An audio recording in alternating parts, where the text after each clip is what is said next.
Hello and welcome. What's up? Wait for the masses to G'day. file in. Wait, you don't have people just instantly join your channel? Like, Mhm. It's like No, we're not that second you go popular. live? It says live I now, can't just. so I successfully Alright. didn't screw up that code switch. So, it's Saturday. It's UPL. We're live. And we're here to do some ins houses. We got some personalities here with us. We have our wholesome, steadfast admin, Zex. How you doing, bud? What's up? I'm doing great. It's a weird feeling to be here on a Saturday and not running UPL, but that's why I called this roundtable discussion. Yeah. To go over some topics that we don't really know what they are at first. We got our first one, and then we'll kind of run from there. But yeah, we just figured I'd gather some pros up. We'd talk about the state of Underlords and everything like that, and we'll go from there. So with us, we've got we've got an extra person in here as well. So we've got the Australian duo of the Good Odds. We've got Rolled M Bones and Nedpool. We've also got several notable pros as well. We've got dtan, rRokanr, Origin, and Dark Ruck, who's also here, but I don't think he's going to be really talking that much as I understand it. So, I mean, I'm looking forward to this. This is gonna be fun. Y'all are gonna bop me. Did you hear that, Rowan? We're pros. I know. I am- I laugh. All right, standard multiplayer, Did that not save? casual, because everyone's here. Mm-hmm. All right, what am I going to force? What aren't we gonna what am I? force? What That's the I question. don't know why. Why is someone start the game? Because apparently I can't start it. All right. 1, There we 2, go. 3, 4, 5, 6, 7, 8. Alrighty. Yeah, I can just kick this off. Do some standard Yeah. multiplayer ranked. Oh, private match probably. Yeah. What if Yeah. we did ranked as a person? How does that work? I don't think you can actually queue ranked with any more than 3. If memory serves. So let's just get into it. Let's just play Underlords, huh? What do you say? That's what I wasn't friends? doing. So, What is alrighty. this game type? Mm-hmm. Fun Yeah, fact that's- Fun fact number 1. I never actually start the lobbies myself. That's all Asian. Nice, nice. All right. So Ooh. first off, as we're getting into this first game, the obvious question is, where did Valve go wrong? Yeah, I guess let's just get into it, huh? Yeah, I mean, let's just get the obvious question out of the way right now. I don't. Mm-hmm. All right, I have lots of opinions, and I think they're the obvious opinions that literally just any sort of regular update to keep the meta not stale, rather. I don't know where mail came from. Mm-hmm. Would just keep this game so much more healthy than it is. Like, it's hemorrhaging players currently, which just purely because players are getting bored. Like, even I've tried out TFT at this point, and just the feeling of being able to discover new builds is what I'm missing from this game a lot of the time. Like, I don't know how many of you have actually watched our content, but what we do is we play meta builds, play meme builds. We don't play the meta builds. We don't play the Grunt. We don't play the Fallen Heartless or Spirit Mages, and that keeps it interesting. But that's only really a thing in duos, as far as I can tell. So, yeah, I don't know. I mean, duos has always feels been like a definitively different beast, even before the New Blood on the Streets update. Like, things would crop up in there that, like, you just couldn't, like, expect in just, like, Absolutely. quote-unquote normal games, you know? which is why we love it. It's Yeah. why it's the superior game mode at this point in time. Mm-hmm. So let me ask you this. Let me ask you this. So Okay, you said so real quick. So you said regular content updates. What does that look like to you? So I think the jail system was on track. I think Okay. something like that actually makes a lot of sense. It was something that could have been workshopped a lot. Like we were having a discussion on our channel the other day about maybe the units need to have something like a variable pricing in which when they're bought a lot by people. So the suggestion was just make everything times 10 in cost, but they can go up and down according to price, like how much they're globally bought or whatever. So if something's bought a lot across every game, it costs more. Okay.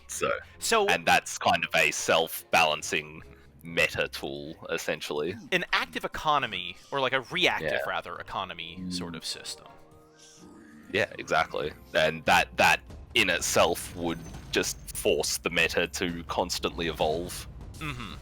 Does that not already happen in game though? Not on the pricing end of things, but on the supply end of things. It should, but you still see every single game have 3 grunt build players trying to force their way to 3-star lifestealer, and it's just like, okay, well, it should, supply and demand should work like that, but it doesn't. Mm-hmm.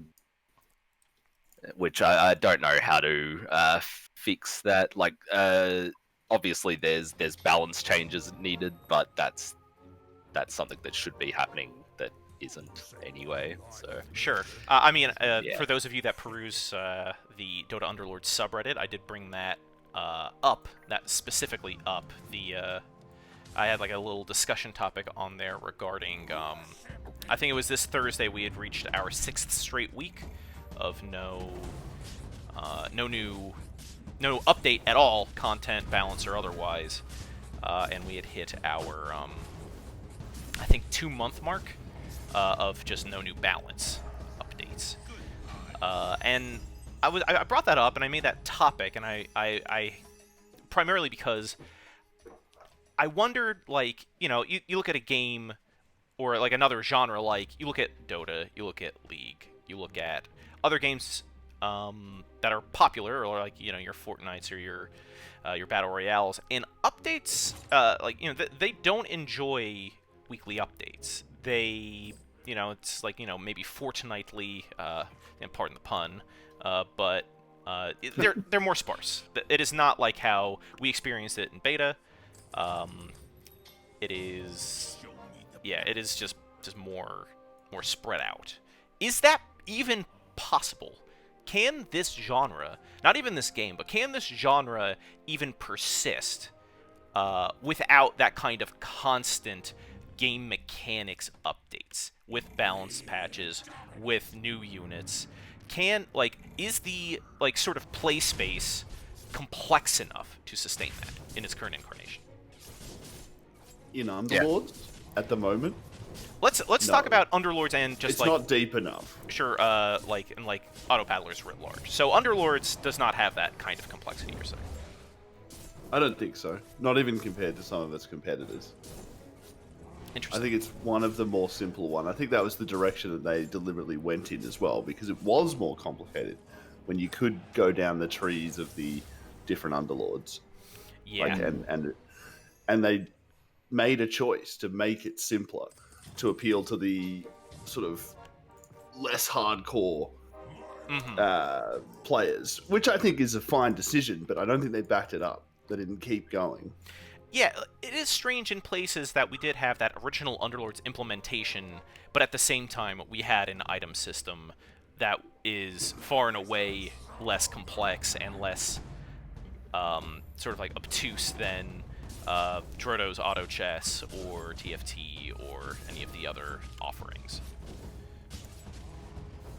Like, I miss the hyper carry, stack your 3 best items on them, and then you have to deal with that kind of gameplay. But it was a competitive choice, I think. Like, it made for fringe situations that were much harder to balance around. Mm-hmm. But I think that was part of the fun as well. So, sure. I don't know. You know, I actually miss picking talents for my heroes, for my Underlords. I thought that was a really clever idea, but it was just so absolutely abysmally balanced that you would only see like everyone pick one particular talent every time, unless they were like counter picking. Like one time when it was just Anesix and Hobgin, like one guy took a talent. If I remember correctly, he took a talent off of Hobgin where healing got reduced, and then he had and there was emblem of wrist duels.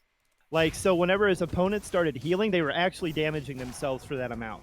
He shut down. He went from dead last to first the instant he picked that.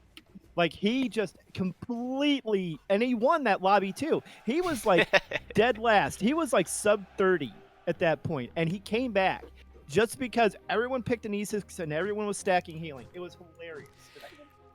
Yeah, like that early implementation was like reminiscent of like Diablo or any of these other games that have these kinds of systems in it, where it's like that sort of progression and trees and things that it's like a more modular gameplay experience than just like sort of strictly like, okay, here's your Underlord. They will have this ability. They scale up with your character level, and that is that. Yeah, I think even just the fact that that game is so memorable is something that's kind of missing. Like, again, it's a little bit different with us because we are able to do ridiculous things in duos and not get punished as hard. But if you're playing solos, if you try and go Meepo mages and force it from round one, you're probably gonna lose at some point. Why am I the only one streaking? Are you guys okay? We're so embroiled in the content here. I mean, Zax. look at my econ. It's so garbage. You must understand. Shout out to Darku. Just chilling with 40 gold. Origin I'm is surprised I'm not last. I've never played this game mode before. just classic.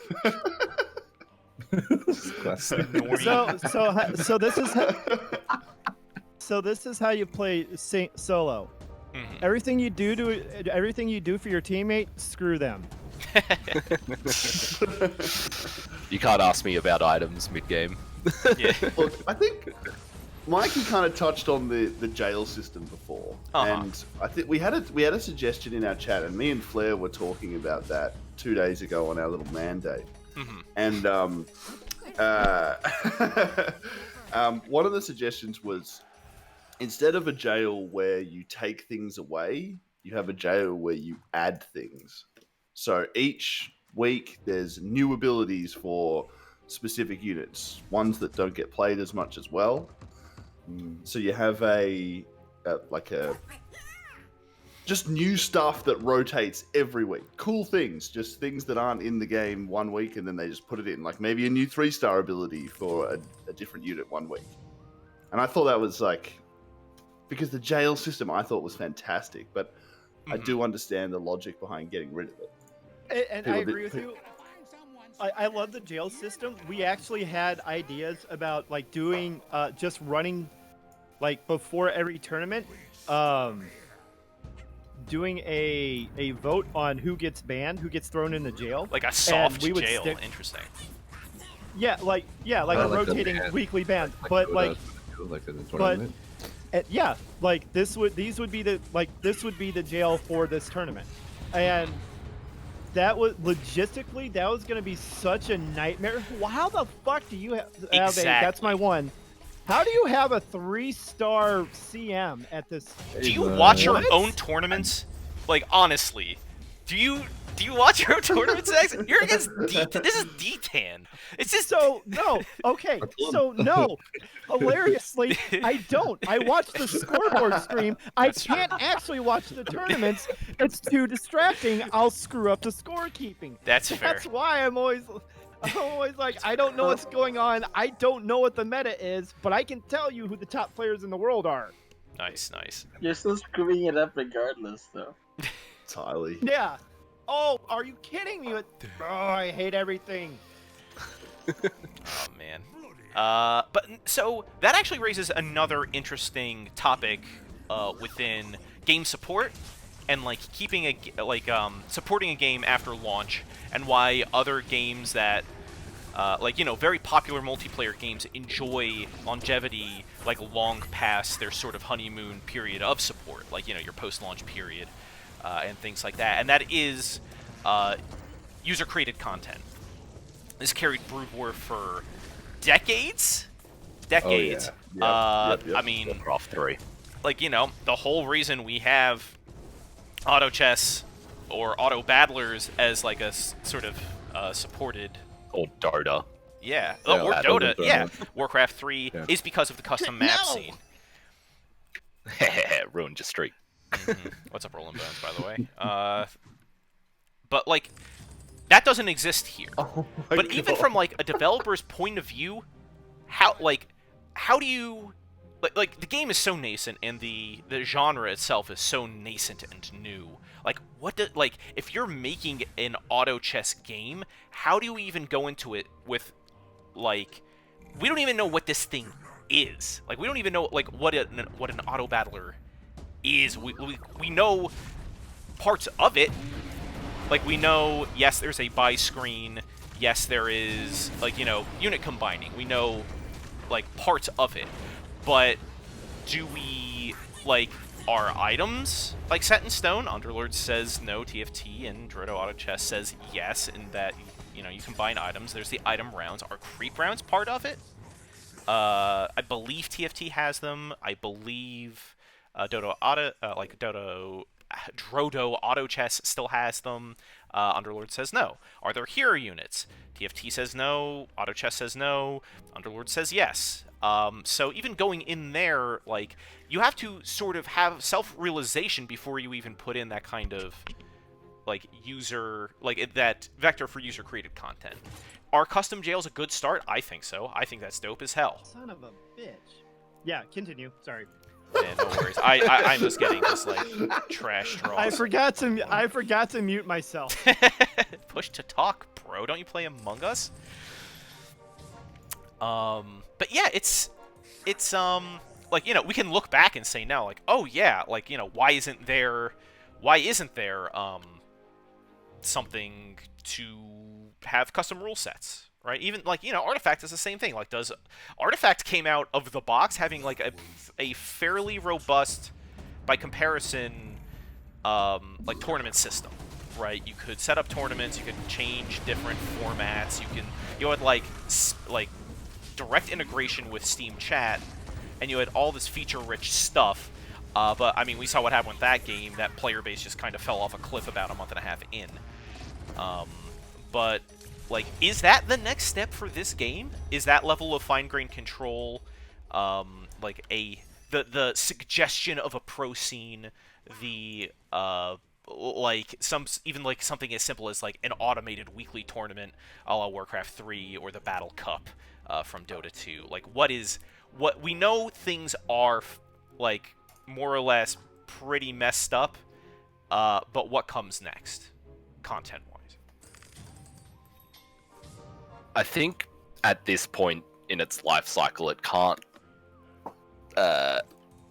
be a new game and be like that. I think if it was added to Underlords, it would definitely add longevity for everyone who's currently playing it, but you need to be able to appeal to the casual market, unfortunately, to have a growing user base. Especially for something that as simple as an auto battler. Like, I say simple, but the genre is designed to relinquish some level of control over the game, which is good fun, and it's certainly much easier on my wrists than playing StarCraft. But Thankfully. The reason I say this is because you look at TFT, and TFT has captured that market. Like, TFT has such a new player friendly ecosystem because it's connected to League of Legends and it's in client, and you have new people wanting to try it out all of the time. You can jump in at any point and not feel bad about yourself. Whereas, because Underlords community has already kind of matured, because they don't push the new player experience, it feels bad to kind of get into this game later and Interesting. lose. You don't come first for a long time. Just reading new player experiences on the subreddit, they struggle. They struggle for a bit, and getting a first is a big thing for them.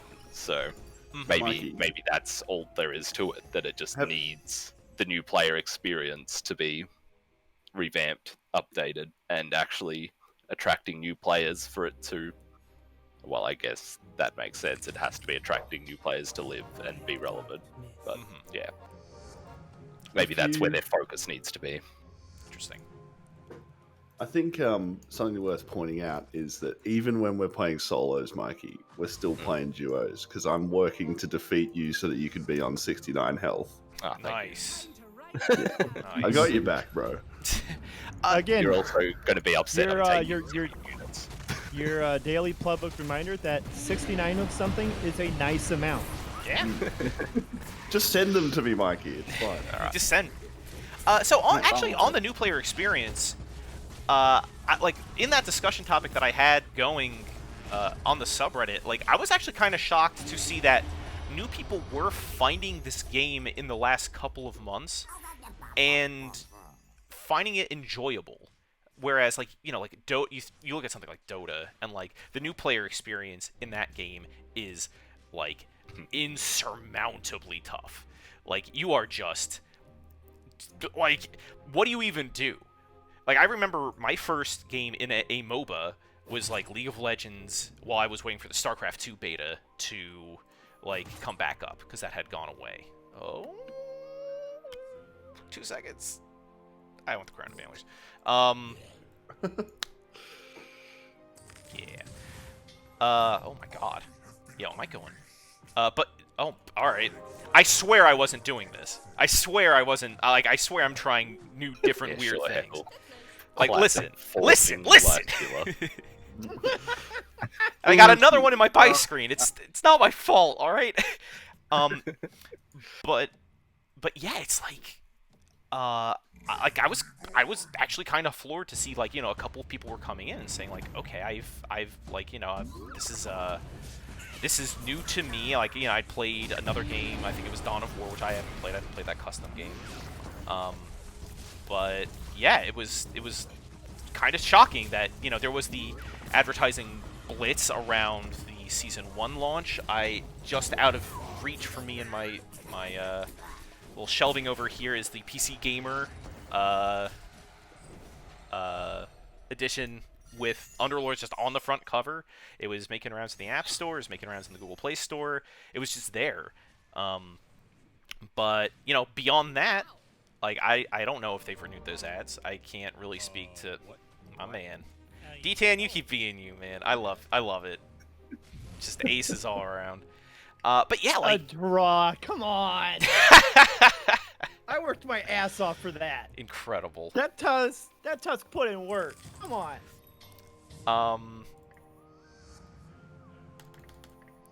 Going for it. But yeah, it's strange that, like, part of that is the game is simple, right? It is not it does not have 108 pieces and a billion items to combine, and gameplay is pretty linear. Your APM doesn't need to be GSL level to get in. But like I think with the tutorial, it's not bad. It's not a bad tutorial, and it's not like this huge sort of like gulf to overcome to get to know this game, to know this genre. Compared to other things, and I think there is some stuff to suggest that it is not. I lost my train of thought because I saw a 3-star Vengeful Spirit. Sorry, Dark. What a sexy bitch. That can just happen. Maybe the worst 3-star bonus in the game. I have to update that list. rRokanr, if I had 8 units, I would have beat you, and you know it. Should I be on level 8? Fuck. Hey. But yeah, like That's your one. that's your one. That's your one. But yeah, it's interesting. Like, of all of its problems, like, to me, like, I would contend like the new player experience isn't really one of them, because like even like you're gonna have 7 losers in a lobby, but like getting like 4th or even like 5th most times doesn't feel bad. I guess it wasn't new player experience so much as the lack of new players coming in. The way that it's kind of positioned in the market, it's not a discoverable game at this point, I don't think. I think you get people from Dota, but I think people from Dota have known about this game for a while, and getting people from the market outside of that is rare. I could just be completely wrong, and there's like some advertising going on, and they're pulling people over from TFT or something like that, but I Most don't people know that about it. I do know who play this game have a certain background with Dota. Right, and that's to be Exactly. expected. Like, Yeah. you know, the OG sort of Dota players were all Warcraft 3 convertees, right? So, yeah, like, early days of Dota 1? Yeah.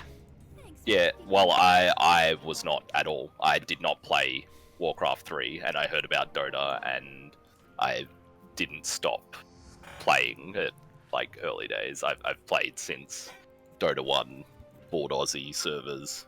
Never played, like, minimal Warcraft 3, and that was just because I was like, oh, let's give this game a try because Dota's in it. Yeah. No, I mean, So, I had first heard about Dota from Base Hunter. Like, a friend showed me, he was like, yo, check out this wild video. Check out, Yes. like, this is some unhinged stuff. This is some Sitting on the wild stuff. ventrilo. Yeah. Yes. Can you Classic. send me 2 gold, Mikey? Oh my god. rRokanr, why? Oh, am I getting my cheeks clapped? Why I you think I'm doing getting my this, cheeks man? clapped. No, I'm good. I'm good. Spare me, please. Alright. I thought DTan had me there for a minute. I'm like, maybe I made the wrong thing in making that 3-star. No, it's just taking me a while because he's spirits. Back 11K. Okay, sorry. But yeah, like, I don't actually get to play this game. discoverability is hold on, it's not around. Oh yeah, no, absolute discoverability is key. Like, I don't think they did enough to. God, what do I? You know what? Screw it.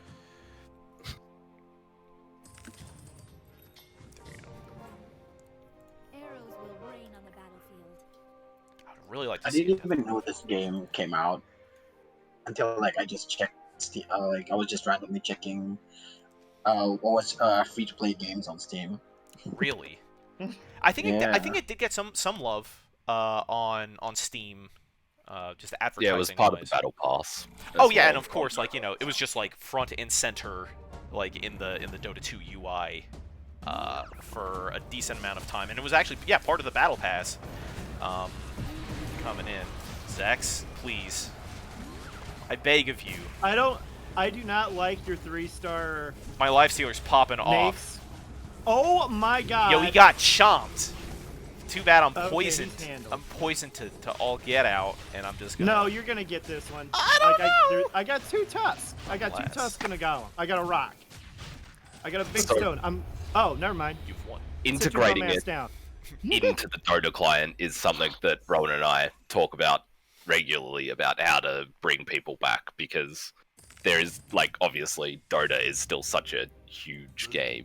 Having those sort of eyes on it, that sort of exposure on it, would do a lot You know what? for this. Because I know what D10's doing. It just rolled me a 2-star Storm Spirit, so I'm taking it. Oh God. I already Yeah. got Is it used to too late? Has he already achieved it. I already finality? got Yeah, dude. He's got Necro Storm. It's over for you, host. Like, I don't, Again, I this don't is know. why I only watch a scoreboard stream, guys. Come on, give me a break. I'm gonna screw it up once in a while. I don't get to see who makes what.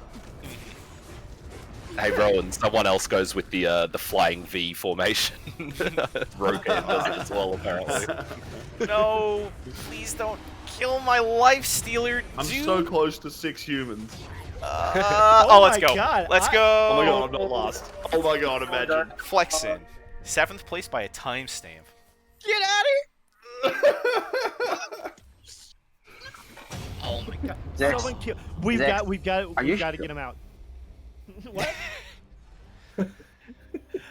This is how I react during Yeah. tournaments sometimes. Yeah, this is legit how I reacted during tournaments sometimes when I'm watching you guys play. Whew, that helps. Incredible.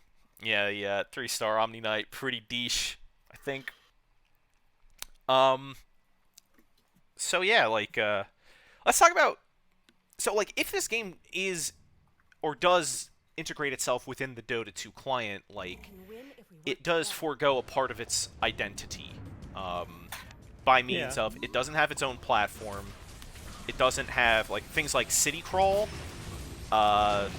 things like the early like. Why can't it have City Crawl?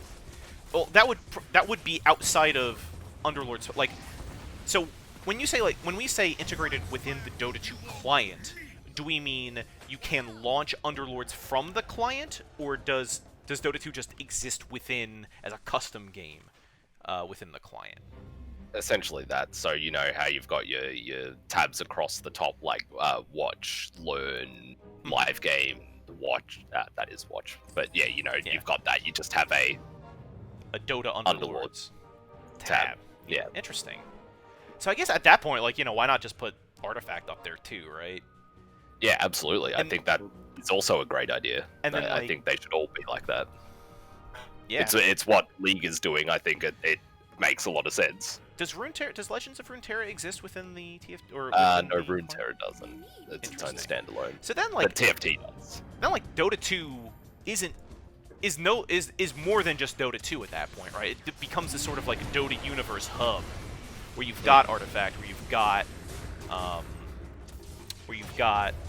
Underlords, and you know, whatever else maybe they want to throw in there too. Like, does then like their seasonal stuff like Dire Tide get a hub? Does does New Bloom get a HUD, like a tab? Yeah, I Things don't see like why that. not. Like, that all makes sense Mhm. to me. Like, I think Dota is popular just by virtue of the fact that it is such an amazing game. I think Mhm. that if Dota was not as strong of a game as it was, with the way that Valve kind of treats it like a cash cow, Mhm. it wouldn't be doing as well as it was. Like, it's lucky it's that good of a game, essentially. Absolutely. And that people are addicted to playing it. Yeah, I mean, and that lends itself to the game space, right? Like, it is, I want to say more likely that you shuffle a deck of cards and get the same configuration twice, and you get the same exact Dota 2 game twice in a row now, beyond just, like, picks. But now we also have, like, neutral items and other stuff like that that increase, like, the sort of, like, every game of Dota 2 feels like a new sort of adventure. And that's even within, like, the same patch. Like, even if you run, like, the same lineup twice in a row, like, you're not going to, or, like, the same, like, you know, 5v5 lineup twice in a row. Like, those are going to feel like two distinctly different games because of, like, how that just falls now, with how items work and with all that stuff. Chad hates Which- the idea. Yeah, I've got to say, Underlords does not feel like that currently. Yeah, absolutely.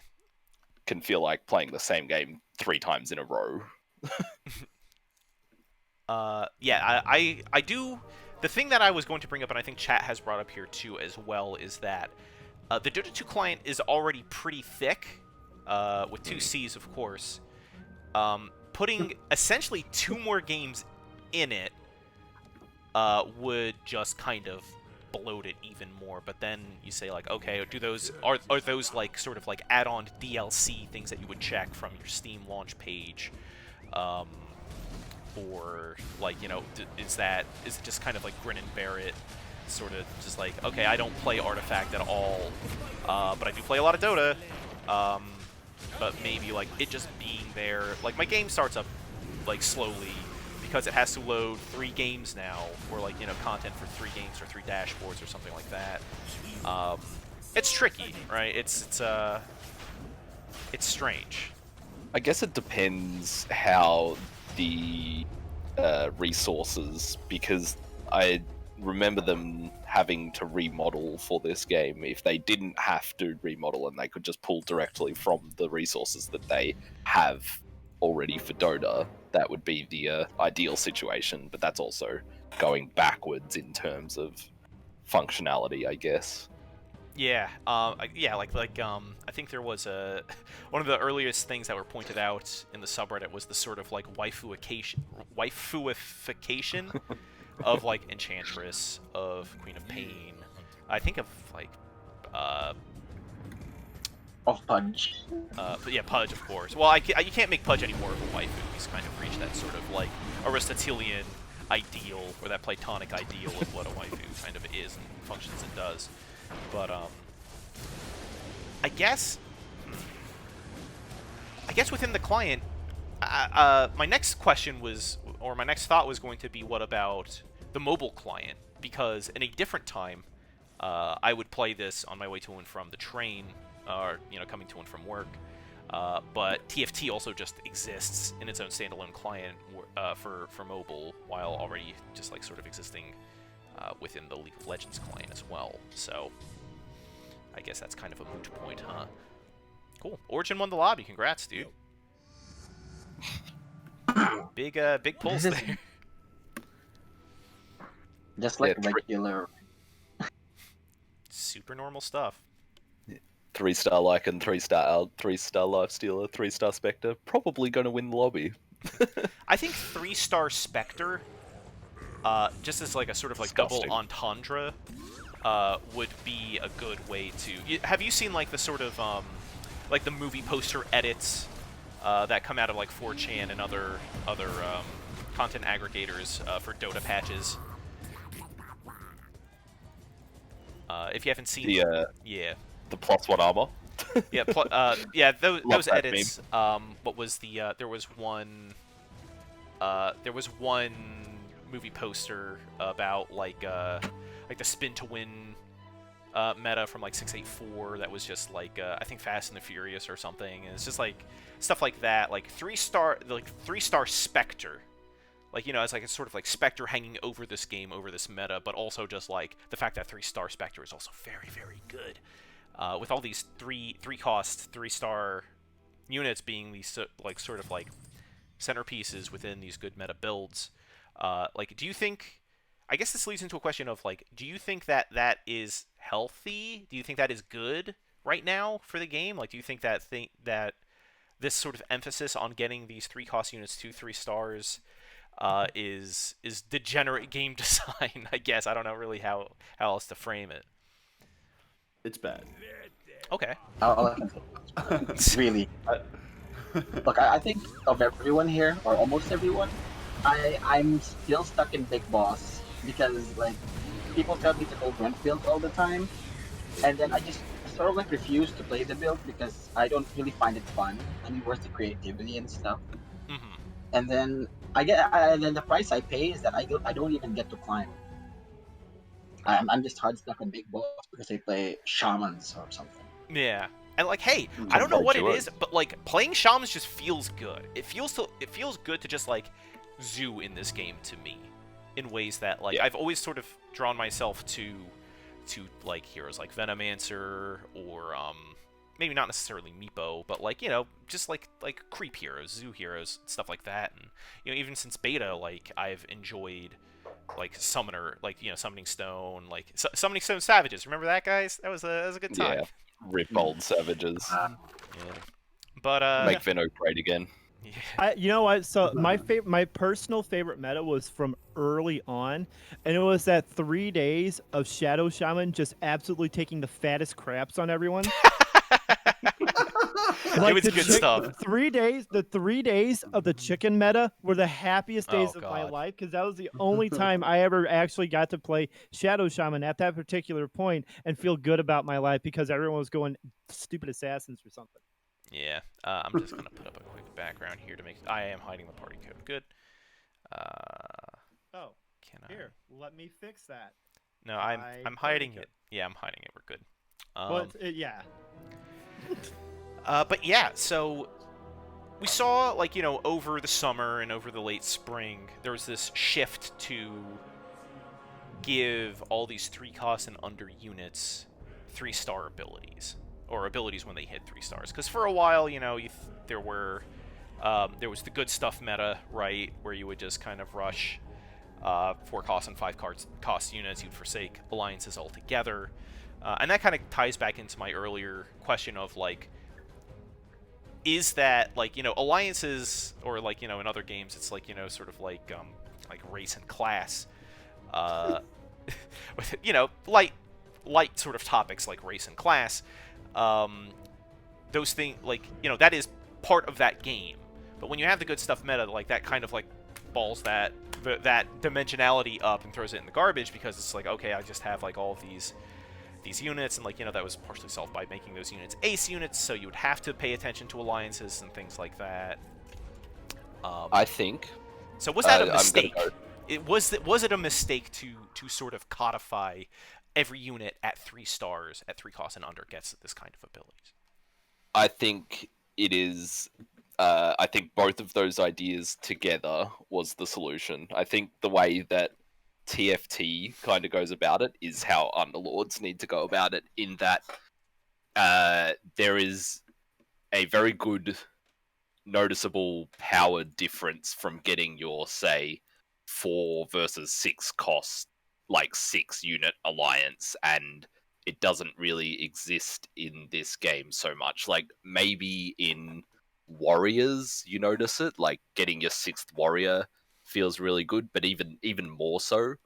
And I also think that 5-cost units need to be more powerful, like Absolutely. even more powerful than they already are. Like, obviously you have fringe cases like Caden's Medusa feeling obscene, and, like, getting your Wraith King fallen, but Right. I think all 5 costs, or even 4 costs, like at 2-star, need to be more powerful. I think the problem currently exists that rolling for your 3 stars is not a risky strategy. I think doing that is a consistent strategy that you can pull off in any lobby and be, like, somewhat rewarded for it, and there is no reason for you to ever go any higher than, like, level 7,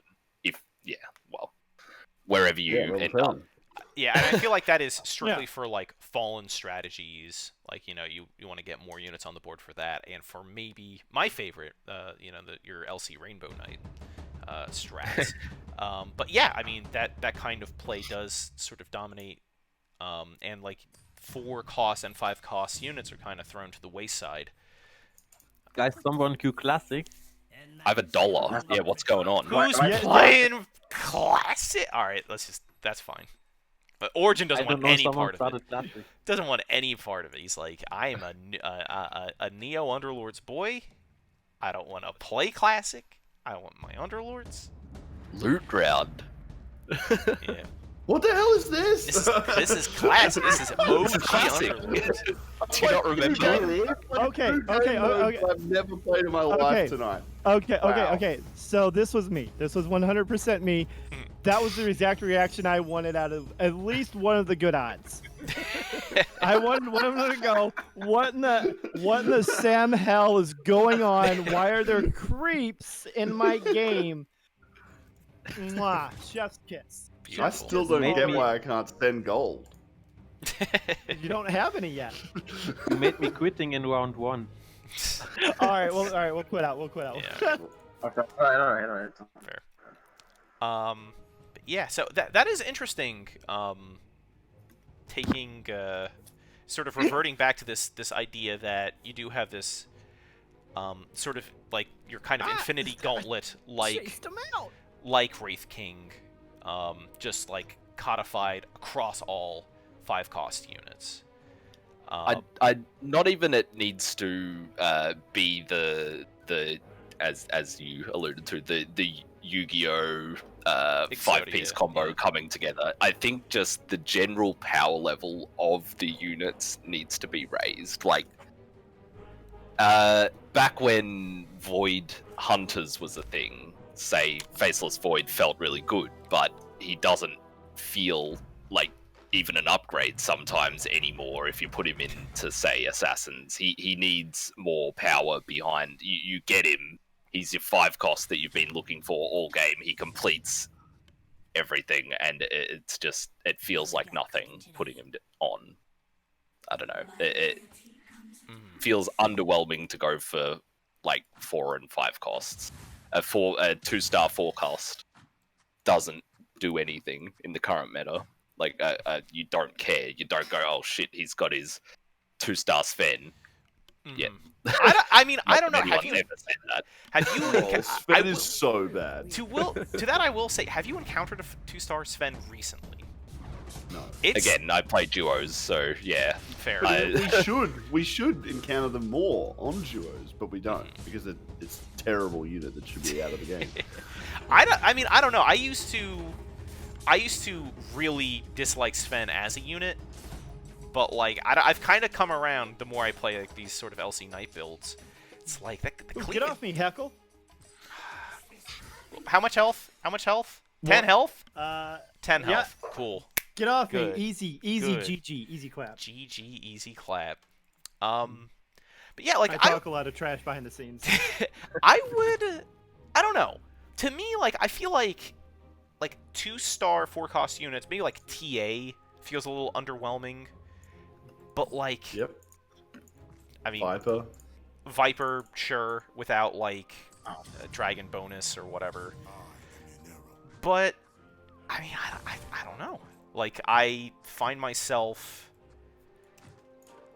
like currently being unable to process cohesive thought because I'm trying to get my units together. But like, yeah, like 2-star Lone Druid is certainly very good. I think 2-star Sven is extremely strong in my opinion. With the right, alliances and items backing them up, like a silver edge or something like that. But even Yeah, like so Lena and Doom feel good, and Tidehunter feels good, and Rubik obviously is amazing. yeah, Rubik like, at 2-star is like incredible. Tidehunter as well. Yeah. I think that's Rubik's definitely the power level that all tier 4s need to be, though. Like, yeah, Death Prophet is terrible. Pangolier, terrible. I would contest Death Prophet. Death Prophet is a round turning unit from my No way. experience. Absolutely, she is. Like she is crazy good.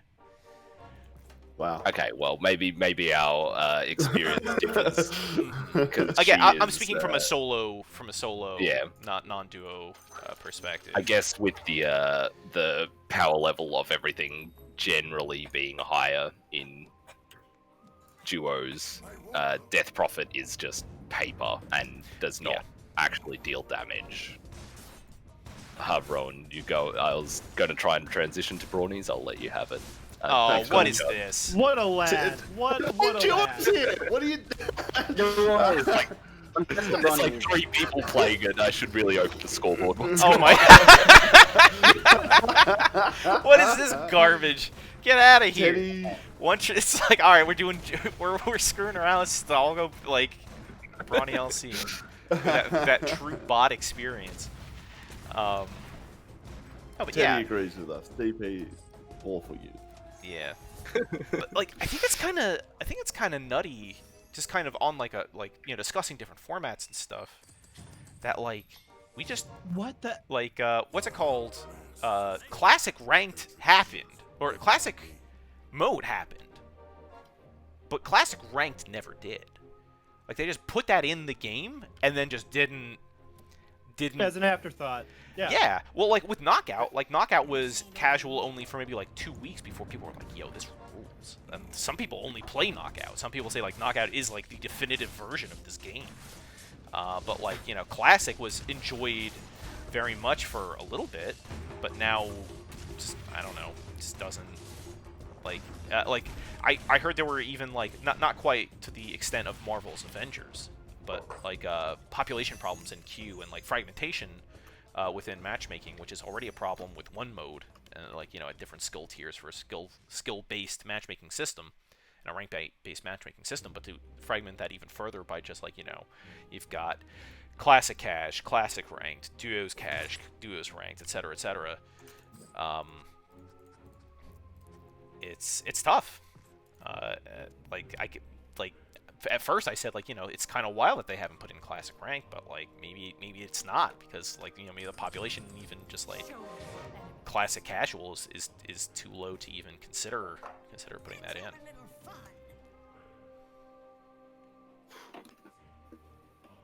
We actually ran into the first time ever last stream not being able to find a game for over 5 minutes, and Rowan was freaking out. He's like, has it finally died? Do we have to become Drodo auto chess streamers now? Are we It done? was scary. It was a scary time. I'm still a bit scared because we're supposed to stream tonight and we've got backup plans. Flexing. Like, what the hell is that? We have backup plans. Yeah, from two people who refuse to plan at the best of times. Yeah, like, that's a scary thought, and I'm worried.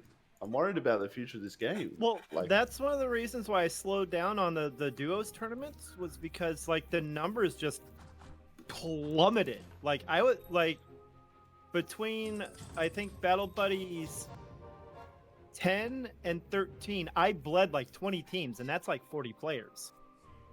So that is 40 players, not like, but like, and that's why the last tournament we had 16 teams, and I was like, or maybe it was 24. Like, we barely had 3 lobbies, and I'm like, I can't. This isn't worth anyone's time. Yeah, and like that felt real bad because it's not the players' fault. The players are playing out of their minds. It's legit. Like, I say pros, and I mean it in a legitimate sense. I consider these guys pros. They're playing very high-level duos, and like there's literally no reason to call like good odds. Yeah, hell, even Teddy's a duos pro. he is a duos pro. Like, because he's the only duos pro. Yeah. But like the duos thing was so frustrating to me because I legitimately thought that was going to be the way forward for like esports and Underlords. Like, not even joking. just No, the, no, like you- duos becoming the de facto format. Yeah, like, because it's like from a casting standpoint, it's a lot easier to craft storylines around a team-based concept than an individual-based concept, because you gotta get more in depth on a personal level. You can just go, yo, it's EG versus Team Liquid, and you'll understand if you're an esports fan. You'll just know how that goes. Right, because you haven't. That's an install base too, right? Like, Yeah. you know, like even throughout, like, you know, Team Secret versus OG, or, you know, Navi versus Alliance, like these sort of storylines that evolve over time are easier to latch onto when there's an organization behind them versus, say, like a StarCraft rivalry, which I cannot name one, unfortunately. Kind of Flash blanking. first boxer. Sure. MVP versus God, I am ashamed of myself. As much Korean StarCraft as I watched, I'm thinking MVP, like Slayers versus MVP was like a big matchup that I would watch for StarCraft 2 Dota. Bones. Come on. This is silly. Don't do this. Who's gone Assassins? Let's go. Get worked. Are we going double? I just rushed 5. I don't know Going what. I double? don't know what Oh, I'm doing. I I am- just saw Mikey was on 5, and I figured I'd better do the same as him. Yeah, I'm gonna try and get some tier 2 5 costs to prove my point that you can't win with them. Proof of concept. But yeah, I mean, we saw some. Like early on, this game had big names, right? This game had Swim. it had swim. It had 1437. Baby. It had Baby, yeah. Yep, Bebe. We had I can't think of his name. Admiral Bulldog played a Yeah, bunch. he played a bit. Bulldog played a Yeah. bit, but like who was the guy SAVJZ from Oh, Savige. Oh, Savige. Savige? Yeah, like Suns fan was all about this. I think I still might have his DotA Underlord, formerly Underlords Academy or whatever he called that podcast. And at the end, I think I might still be subscribed to it in my podcatcher of choice. But like, I don't know. Like, you know, there was a groundswell of people that were very interested in this game and to take it. Like, you know, the We Play tournament was dope. I loved that. Like, watching Snowf take first was, like, you know, huge. And, like a really cool moment. But, you know, even with us, like, you know, Pinty's tournaments are on hiatus. Our tournaments are also, as far as I can tell, on hiatus. Until we get any sort of life and like, you know, next steps. But is that not also I'll tell you right just, like, now. Go ahead. Yeah, real quick. I'll tell you right now. The instant Valve drops Season 2, I'll start Season 11. Hell yeah.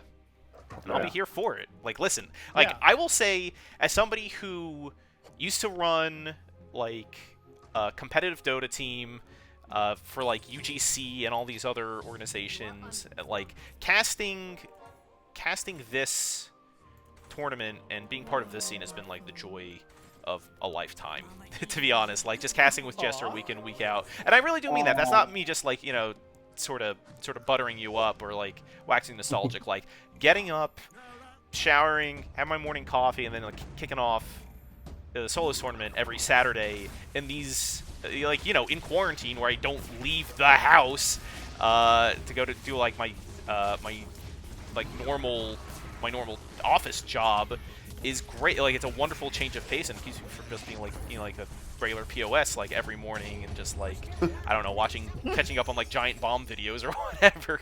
Having become a subscriber over this and, like, over this time, and, like, I don't know. I think it's just it's been a joy to do this, but, like, I completely understand why. From a tournament admin, as, like, a sort of, like, from an organizational standpoint, like, people don't show up, we don't get new content. Like, you know, I see the viewership stats, hosting the channel, and, like, you know, I'm over in chat. Like, I get it. I completely get it.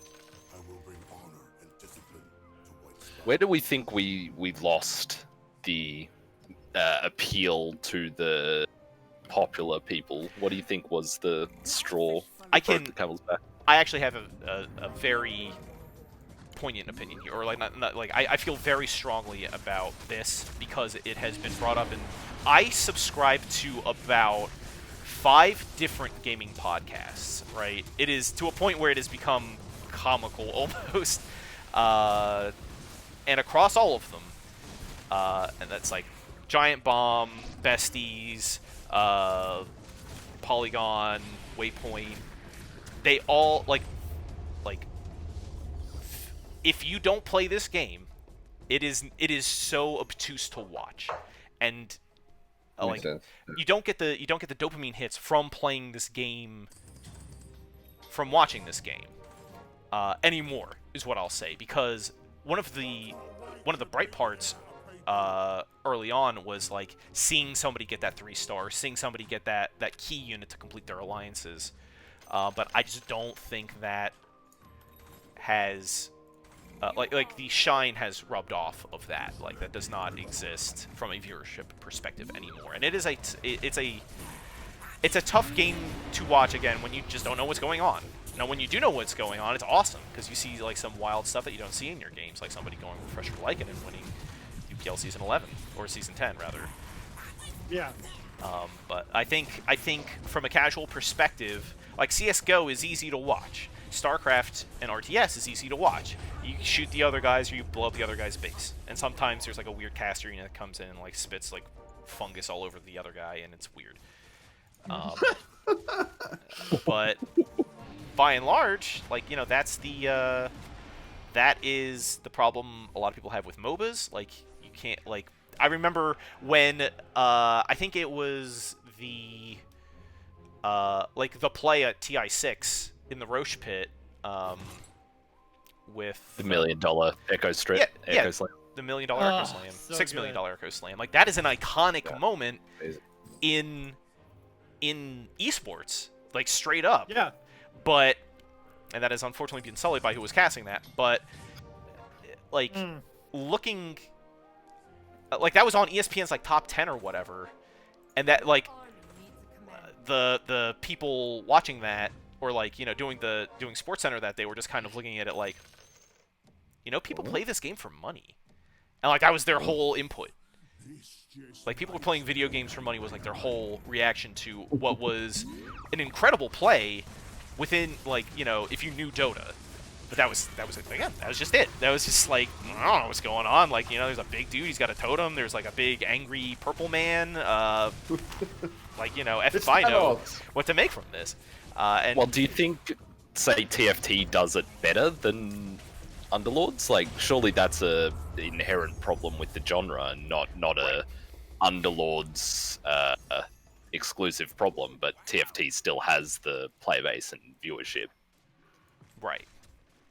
Well, I mean, there's with player base and viewership, there are other factors to consider with just it being in the Popularity, obviously. the larger install base, larger Twitch streaming base, and I made that post, I guess famously, which got me into UPL as an organization on Reddit about how the genre has just seen a sharp decline of Twitch viewership since that summer of 2019.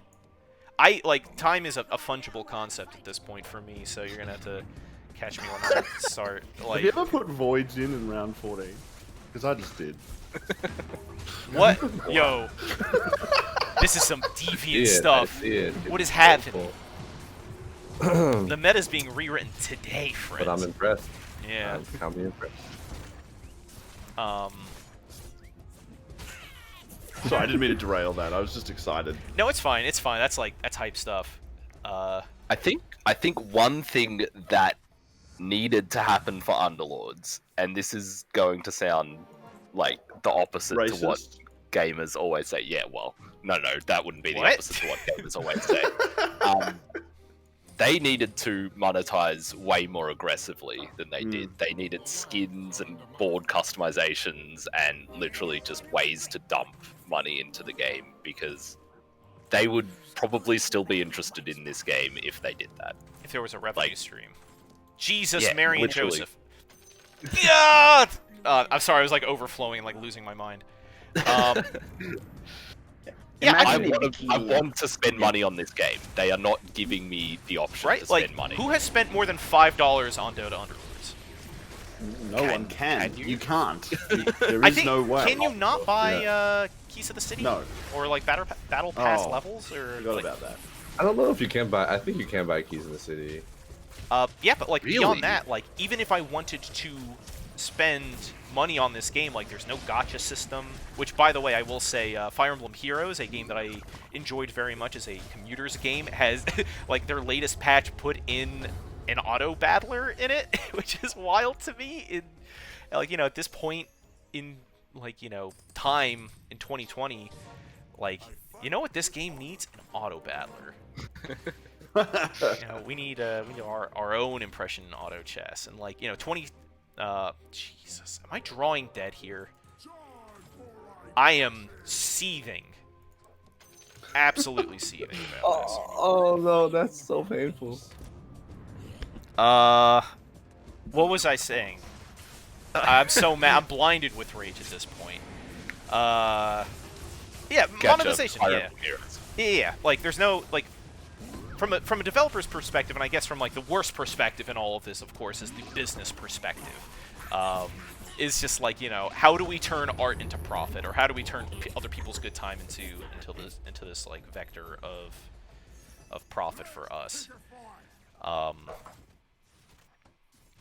Is like it's like Keys to the City and the Battle Pass, and that is it. There's no skins. There's no, and you weigh these calculations like. Do we even bother taking personnel off of other projects because that is how Valve functions. They have the Cabal system. And like, is that worth it? And it appears the answer is no. What do you do, right? Like, you know, how do you get yourself out of this negative reinforcement loop? Finally, God in heaven. All right, it is over for y'all. If this were like several patches ago. There's a 3-star LC on my bench. If they had have done this, like if they had have put more, but look, there was a way to do this really easy. You could have literally just paid fans to make skins. You didn't even have to do the work yourself. Have in the workshop, like they have the functionality to do that set up, and it exists already in the for Underlords. Well, you just have competition. No. Just the Steam Workshop as a concept allows it. Like they in Dota, treasure packs are just community-made skins. Yeah. Like it's not a foreign concept to them at all. And it's not even a I don't know why they user-generated content isn't even a foreign concept to Underlords at this point, because I'm pretty sure we have Tin Man to thank for the New Blood on the Street update in general.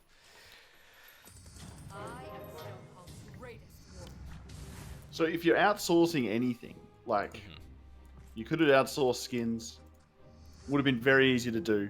I mean, anyone could have made a skin and they've been given $200 and been pretty happy about it. Well, I think that is how treasures work. You get like a percentage of the treasure revenue. Right. And I mean, I remember reading about some of those splits for even the what are they? The casters for TI. What are they called? The autograph chest. Yeah, Tros? Yeah, the signed ones. I remember reading like the cuts for those were initially miserable, like very bad, and also like there's that other thing that came out recently about the revenue splits. I think it was for tournaments, or no, it was for player cards, when people could buy specific player cards. Initially, there was no split at all. It was, hey, I don't know, people, like, you know, it's like, hey, you're buying stuff with our branding on it, and we're not seeing any profits from this. You know, Fnatic came out and said stuff like this in EG and Liquid, and, you know, those kinds of organizations. They said, hey, you are, like, you know, you're using our logos and our players and our stuff in-game that people can purchase for real money. Where's our cut? And Valve just didn't, like, that just didn't connect in their brains to say, oh, hey, we should probably be paying people to use this stuff. Maybe. And they came back and they said, like, oh, well, the margins were so negligible, like, people aren't really doing this all that much. We could cut you in for this much. And, like, I don't think they gave a proper figure, but dtan's gonna kill me here. That's unfortunate.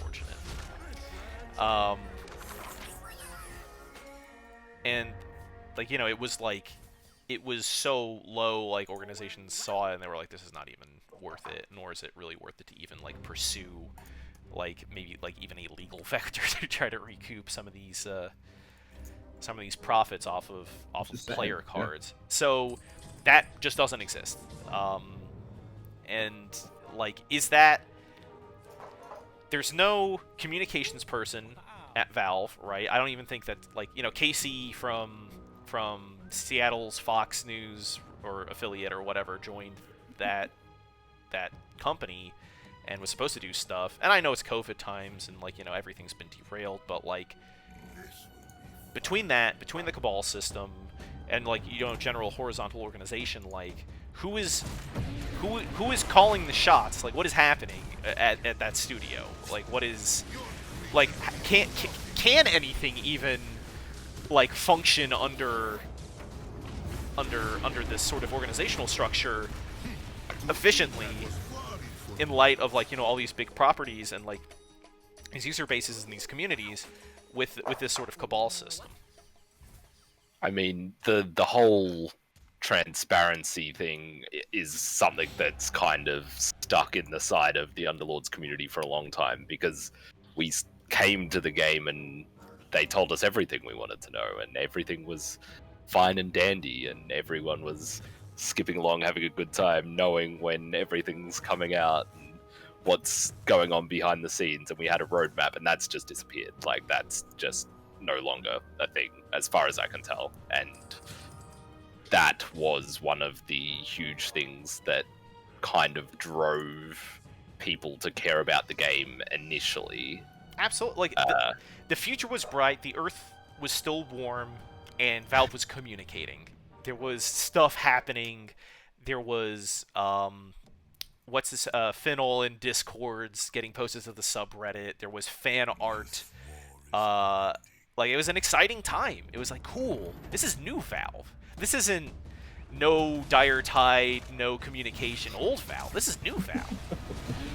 Now, the ironic thing is, of course, is that dire tide is in fact back. Yeah, like, now that we've stopped asking. yeah. But yeah, like, there was this sentiment that, like, you know, things were, to quote Beck, things are going to change. I can feel it. And there was real proof of that. And now it's just kind of like, I don't know, like, I feel like the big update happened and it's kind of back to business as usual. All I want to know at this point is there anyone working on the game? Is there any prospects of a patch in future? Like, Right. it feels really bad to Is this not know. Is it like Half-Life 3 or, you know? Well, I think they even took Season 1 off of the Battle Pass, right? It's now just the Battle Pass. I think they sort of scrubbed that. Is that really? I want to say Wow. yeah. Which is not an encouraging sign in the least, certainly. No. But yeah, it's like, you know, we don't have a roadmap, like, and that's not even an Underlords exclusive thing, right? That is a Valve thing. Like, who knows when Artifact is gonna come out of beta, but they got a patch this week. Artifact, you know, They got a couple. they got several. It's getting to the point where that subreddit is now getting antsy when there isn't weekly patches for that game again, which is incredible goldfish kind of memory in that community in a big way that makes me very, you know, very much want to roll my eyes seeing that kind of behavior emerge again. Seeing people call Dota 2 a dead game. And even in Dota 2, like, what's the DPC plans after getting the biggest prize pool in esports that went to no one? Right. Again. So, like, is that just, like, dust collecting on the communication, like, on the ham radio at Valve HQ? Or is that, like, a signal of some sort of massive, sort of Dota property adjacent wide update that's coming with a vaccine for COVID or something, right? Like, I don't know. To me, it could be either, and like history suggests it could be either because, you know, this Dire Tide update does not seem small in Dota 2. Like these, like the treasure sort of system for that is complex, or like, you know, fleshed out to the point of being obtuse and impenetrable to the point where, like, I got a chest before I came on today and I don't know what to do with it because I don't know what I get out of it. And like, Market it. Worth Yeah. $8.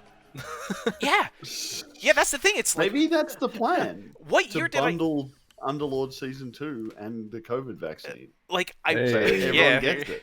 I woke up. I saw a Democrat has won the presidential election, and I saw I got a chest that is marketable that needs a key, and I'm like, I don't even know what year it is anymore. Time is fungible. Like, is it 2012? Am I in 2020? I'm still in that house I bought that other year, but like, I don't know what's going on. Like, it's weird. Like, time is weird. Dota is weird. Valve is weird. Like, we got a new Half-Life game this year too that gets updates That's here true. and there. They launched a VR system this year, so it's clearly like, it's not like a weird shell company that Gabe Newell has abandoned amidst his, I imagine, like, Kim.com repossessed mansion in New Zealand. Like, Kim.com. He's bringing up Mega. dude, Yeah. if you haven't watched the Kim.com documentary on Hulu, it's fascinating. As a former Mega Upload premium subscriber, what a fascinating time. What a fascinating person. Can I just ask, is there any actual legal use for the premium No. mega? Okay. I just wondering. I didn't think so. Just Well, I mean, if you look at that, to get a little off topic, if you look at what Mega was trying to do, it was trying to do Spotify before Spotify was a thing, and it it would have directly competed with Netflix.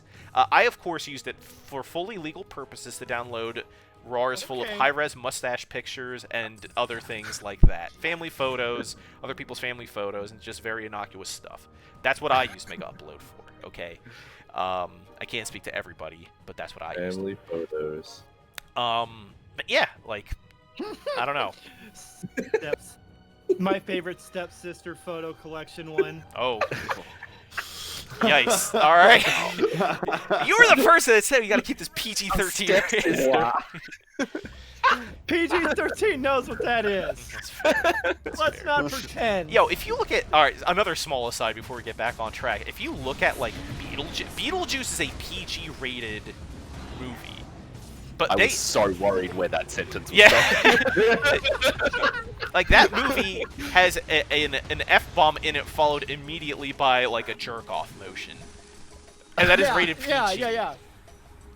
Wow. I'm truly sorry for your lot, Sex. That was a I can't- bulldozing. Yeah, I got slapped. I was so happy. I was like, okay, I got a 3-star CK and a 3-star bounty. This is great.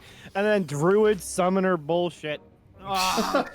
A 3-star CK and a 3-star bounty hunter? Oh, can we revisit that? I got mopped. Ugh. Yeah. If you think that's What the- weird, wait okay, till you so- see my build. So the one thing I always wanted from Valve was, okay, so you know you can move the camera up and down? Yeah. Mm. Let me move it around the goddamn board, guys. Come on. Yeah. It's How not good would that be? like I could have had you guys work absolute magic. If I could have just spun that board around, oh, so good. It's just like the small quality of life improvements for people who just want to watch the game in client sometimes. It's like makes all the Yeah. difference. Like a ticket, like even like a proper like a Dota TV system where you could see like, oh hey, Digitams is streaming right now. People are spectating this game right now. If you could watch public Exactly. matches like that, or like like how many of us watched like Fails of the Week or like Yo, fails of the yeah, week. Fails of the Week or Whoa Dota, even to go back even Yeah. further. Don't know what to fuck. It's the Yeah, best. all that stuff, and like a lot of the beauty of that is, of course, its overproduction. Part of that is just stems from being able to move the camera around, like in like pitch yaw and the other one. Yeah. Even for content creators, making intros and cool little transitions between stuff, how useful is the ability to just move the camera? Like, Yeah. Yeah. incredibly Incredibly. useful. And the only real way to like test stuff out or to even like construct interesting scenarios is like sandbox mode, which is good. Like I'm glad sandbox mode exists. Because like, sometimes I'm on stream or sometimes I'm just like playing with my brothers and it's just like, yeah, does this work? Is this like an interaction that makes sense? Like, do fallen back in the day, it's like, do fallen units really like proc their items again when they revive? And like I was able to load up sandbox mode and just like dump a bunch of units on the map, or like who would win, a 2-star Void or a 2-star Axe with like Void Alliance, but Axe has a Blade Mail, and things like that. It's cool that exists to lab stuff out the same way that like demo mode exists in Dota, but like that is pretty much the degree of interacting with this game outside of like in a controlled fashion, and I guess outside of City Crawl as well, specifically the puzzles, which I love.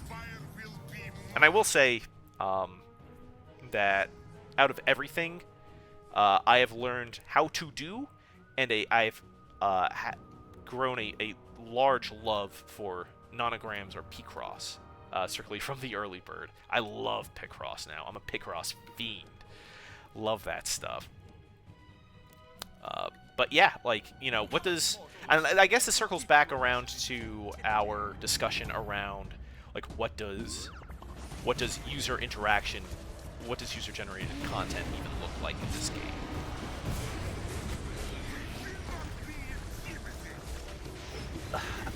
Even just skins. It's Yeah. just such a big thing. Like being able to feel the personal element is something that has been complained about for a long time. Especially not just the what. The personal element, like the fact that this game feels so lonely and not like you're playing actual people after a while because Right. of the sameness of it. Yeah, there's Just- no like 3x3 custom game layout. No islands. Yeah, no islands, no chat. Given the Underlords voice lines are very good, I've always been a big proponent of those. But like beyond that and beyond like Yo's, that's like it, right? Yeah. Yo, Like, is yo, this Hat the yo- Barons. yos and the what? Like the yo. Yeah. Yo. Yeah. Like Yo. yoing somebody after they lose a neutral round before they made neutral rounds dangerous was like one of the small joys from beta that like you could all come together around. Yeah. You was thinking that you're gonna psychologically ruin their opponent, Yeah. but you never really knew.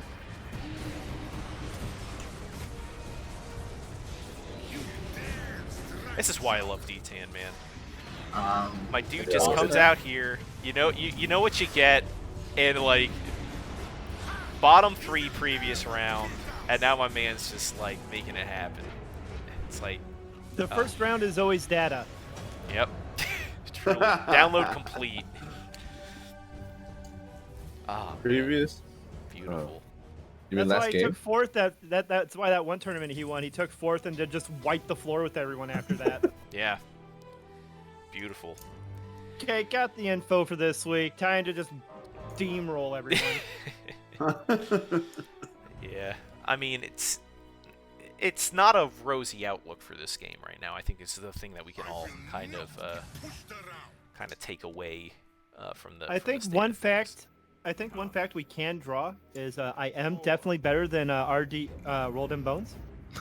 Yeah, I mean this is I mean, pure. if It's that's the your results are. baseline, that's it- scary. I mean facts don't lie. I mean, it's right there. No, I mean, I mean- I wouldn't be proud of that. In these trying times, we The, look for the little the victories. ambiguity was implied. Beautiful.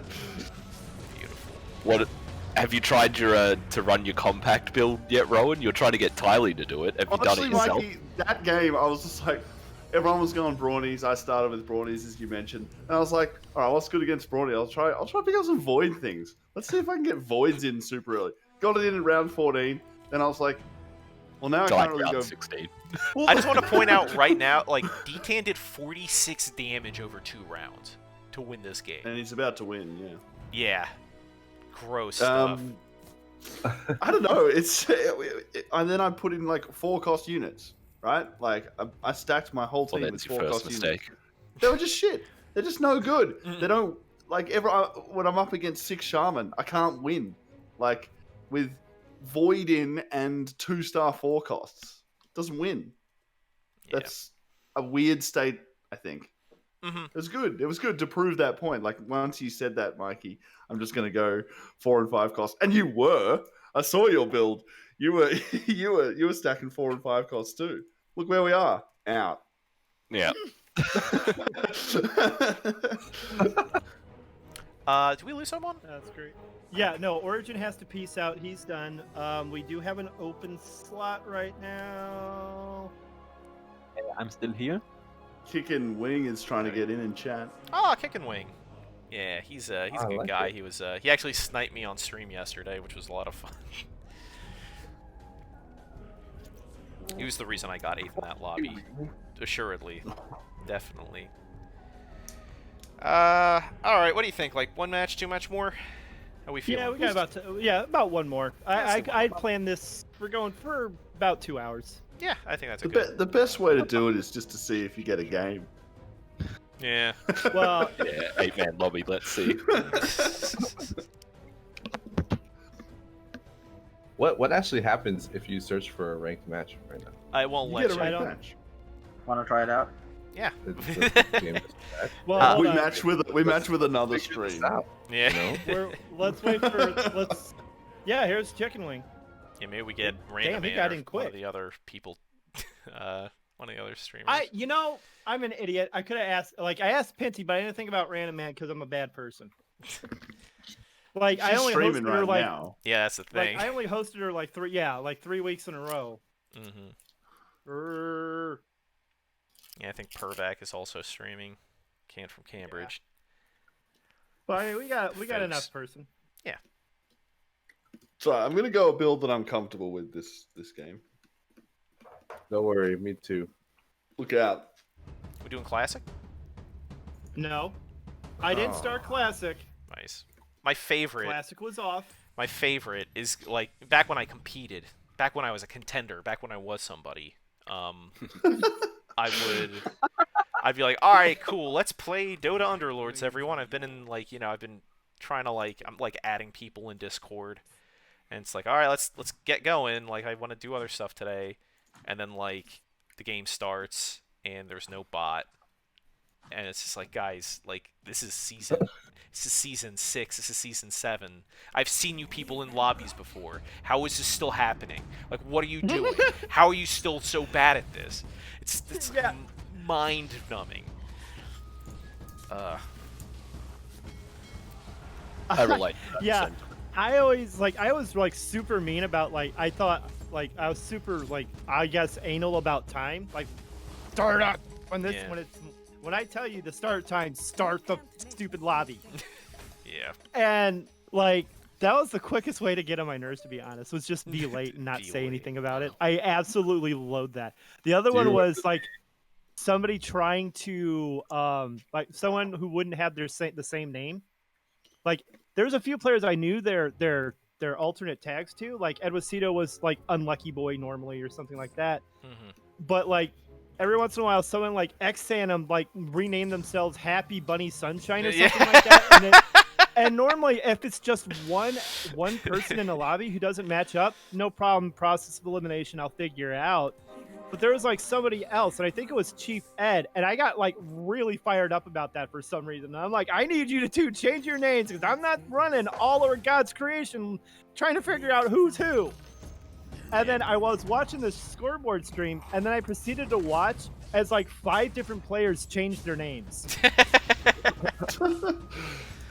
Yeah, because I remember just from my days of doing amateur Dota or competitive Dota for these amateur leagues. It's just all right, it's a very strict sort of thing. You have to have your display name match the name that you used to register for this site, and then you got to do this, and you got to be here, and you've all got to be in the same sort of team tag, and you've all that format carried over. And I come over to UPL, and it's just Wild Wild West, where XAM again it's just going hog wild with naming himself whatever he wants. It's just guys, come on, please. I mean, eventually I got to the point where I knew everybody's alts pretty reliably, so I never really complained about it. It was just that one day that just really got in my craw, and I was like, I can't do this. I need one of you to rename yourself. Yeah, but also wasn't there the one where they weren't joining, or it was or no, they had some mess up, and then we had to restart the lobby.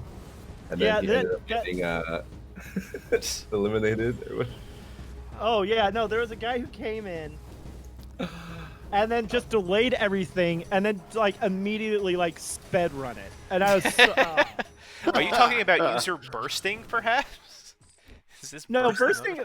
Okay, so bursting every once in a while would no show, but it would only be the times he was in the last lobby, so he just. I'm not playing this last lobby. I'm just gonna go make a sandwich. I don't know, whatever you wanted to do. But if you wanted a pretty secure way to make it into round 3, just bomb and get in the last lobby. Because normally 2 or 3 people never showed up in the last lobbies, and you would have to either get first or second. But I mean, if you were a good player, that shouldn't have been a problem because you were actually playing against people who sucked at that time. Yeah, it took me. I mean, that was the design of the system. Yeah, like it took me kind of like an embarrassing long time to realize that we were working with something like a Swiss format. To see like it's like, oh, I'm in. Like, why am I in lobby D now? It's like, oh, because I got 4th in my first lobby. Okay, well that makes sense. But it makes sense. And you say it should have been easy to progress, but somehow I never really got past round 3 whenever I played this game. But it's fine. It's okay. It's the system's fault. It's the system's fault. It's me and I'm Ethan's Mr. fault. I'm We Mr. Mendoza conspired line, against right? you. Yeah. Yeah, that's right. Yeah. It's who are wrong. It's the Thomas Jefferson is a timeless being type. Okay, so my little turd of a kid, right? I mean, okay, granted she's 21, but she somehow managed to delete Disney Plus off her app, off her iPad, and she hands it to me like, "Hey, Dad, I need you to fix this," and I'm, "Yeah, sure, whatever, kid, let's go." And like she starts moving around the app store like I don't know what the hell I'm doing. Yeah. Like she just like kind of just started finger scrolling through on her iPad, trying to show me where it was at, and I'm like, "Kid, I'm not that stupid. I know what an iPad is." Unless. It was hilarious. I'm like, have I reached that age? Dude, I went to go buy Spelunky 2 for PS4, like on my phone. Excellent game. Yeah, great game. Because I've been watching a lot of like Spelunky streams here and there. Northern Lion. Yeah. A lot of Grand Pooh Bear and stuff like that. But like the shop changed, I guess, ahead of the PS5 launch. And like I'm trying to navigate the store. It's like, what happened here? It seems so slick and so like responsive now. It's like I don't get it. Like I remember the store just being bad, but now it's so snappy and so good. Are you okay?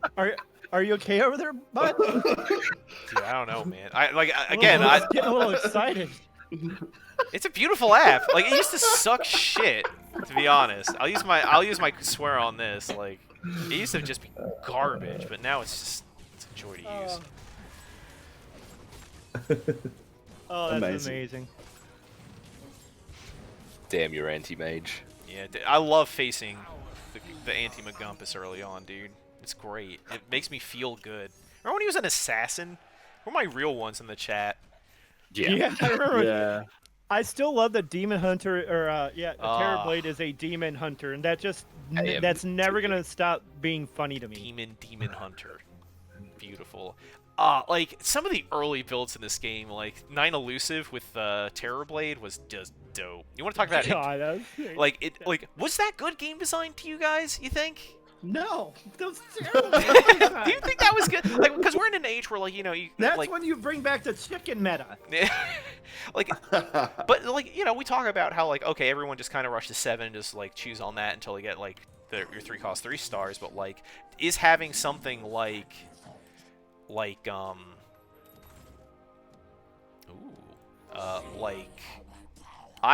sorry, I'm getting like so much stuff in my shop right now. I'm like having trouble processing.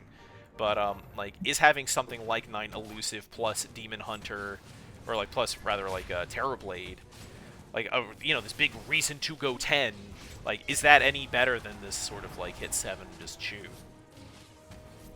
Yeah, definitely. That again comes back to what I was saying earlier, in that every level up build needs a further incentive in the current meta to level up.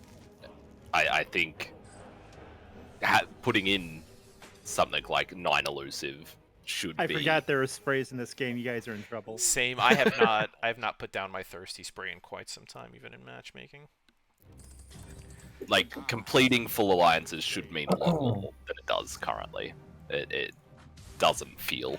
It feels like really good revelation. in exactly one alliance, and it feels really good in that alliance. Yeah, I'll be honest. I didn't start playing until what, March? Yeah, I feel like you came in around season 6 or 7. Yeah. So I was just like hearing about all these things. I'm like, oh, what could have been? Yeah, But it was was always talked to me about to play it, but I just never really got around to it. If there were only a way to play an old meta or set up a custom rule set, like I think custom rule sets are going to do so much for this game if they're put in. You know, like soft ban, like tournament bans, or like I saw like on the Artifact subreddit, they're running a community tournament where they voted on, you know, which heroes are banned, and they just have that, and you have to like submit deck lists like ahead of time and stuff like that to make sure like, okay, you're not playing Zeus, you're not playing Bristleback and stuff like that. But yeah, like that's a super cool, super novel idea that I don't know. We just we don't even have a mechanism in our game to even do that effectively outside of the honor system. I still think the adding things is a better option, but I understand what you're getting at. I think custom semantically lobbies and shit would be awesome. Semantically speaking, is adding things on rotation not the same thing as removing things in rotation? Well, no. I feel like I feel like do you remember the logic behind the jail when they got rid of it? Yeah. Like they put out a press release and they were like, people want to play with the builds that they are familiar with, that they like, that the units that they've, you know, become accustomed to. You take that away from people and they don't want to play. Right, yeah. Sure. I mean, there might be somebody in this lobby that might run the same build every single time and beat me consistently every single time. Like, you know, what happens Theoretically to our DTANs when Crystal Maiden or Storm Spirit are in jail, right? And that's why jail was a flawed concept. But they did do that, right? Did they like getting rid of Arc Warden and all that stuff, or is it just gone forever? Well, Phantom Assassin was in this game for a while, and then she got rotated out, and now she's back, right? Like, it's like, yeah. I feel like, you know, the alliances as we know them may be gone forever. Like, you know, I don't think we're ever going to get Old Elusive back at all. Or Primordial. Or Primordial. Like, they're absolutely going to remake that, because that ended up being like one of my favorite zoo builds was like back when Arc Warden clones made like the Eidolon Factory kind of Arc Warden. Yeah, that was amazing. I loved playing that.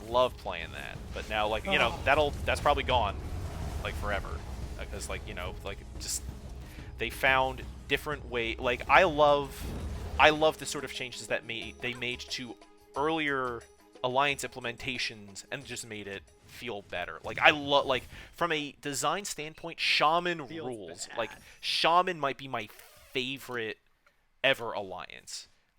Ever, like, just like conceptually speaking. The new Shaman, not the old Shaman, not Chicken Shaman. I'm talking about new, like the creep, like the fact that, like, the theory that you get a pet, like, you get a guaranteed, like, sort of, like, summon-based alliance. You get this pet, and it has, like, this sort of modular skill set that you get depending on what you play and what you put in. And I think that rules. I think that's so cool and good and, like, just, like, really interesting. Yeah, I'd agree.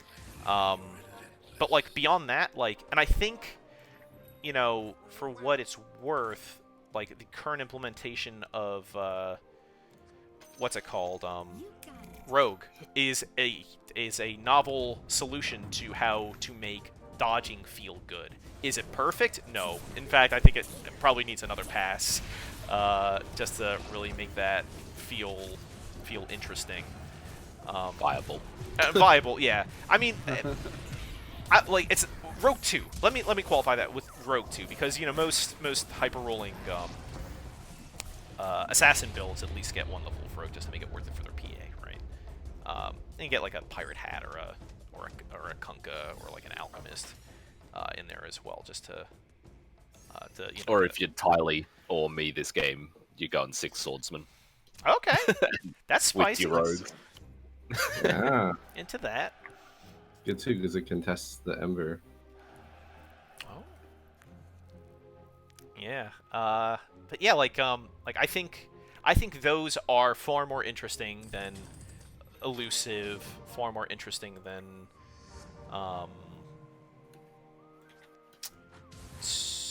what was the other thing I was going to say? Primordials. Eidolon version of Primordials, not like not old Primordials, which were incredible when they first dropped. Like an old chance to turn into a stone statue, like Yeah, stun on hit. stun. or That was damage. incredible stuff. Like truly ascendant, big brain implementation. And then like again, that was a carryover from DAC, right? So you can only put so much of that design philosophy on Valve, but man, what a time that was when everyone found out that Primordials were extremely good for that reason. That was almost as bad as the chicken meta. Wasn't there a time that there were The six Zed meta was primordials? pretty good too. What's that? 6 primordials. Wasn't there a time that there was 6? Oh Yeah, There was- What happened when it was 6? the Eidolons just got nothing better. good. Yeah, also that.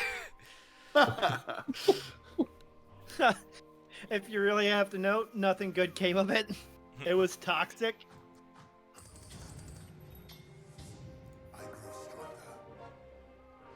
Wow, this is coming together. Yes, sir.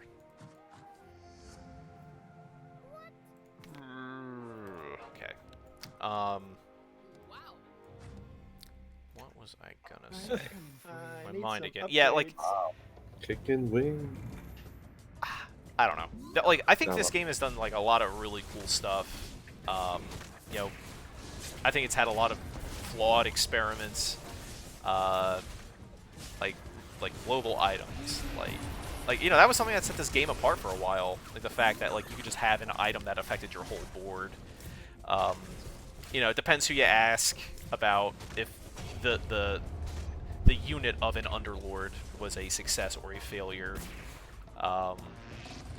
Conceptually speaking, was it baroque in its implementation? Was it, like, you know, just unnecessary?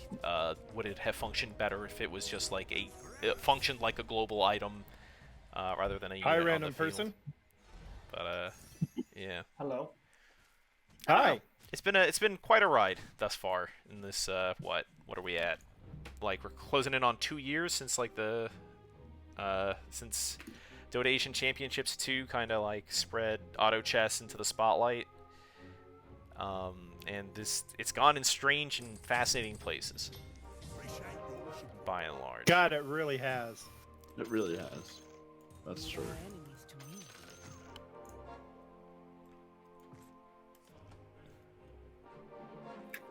Never punished. Streamer locked.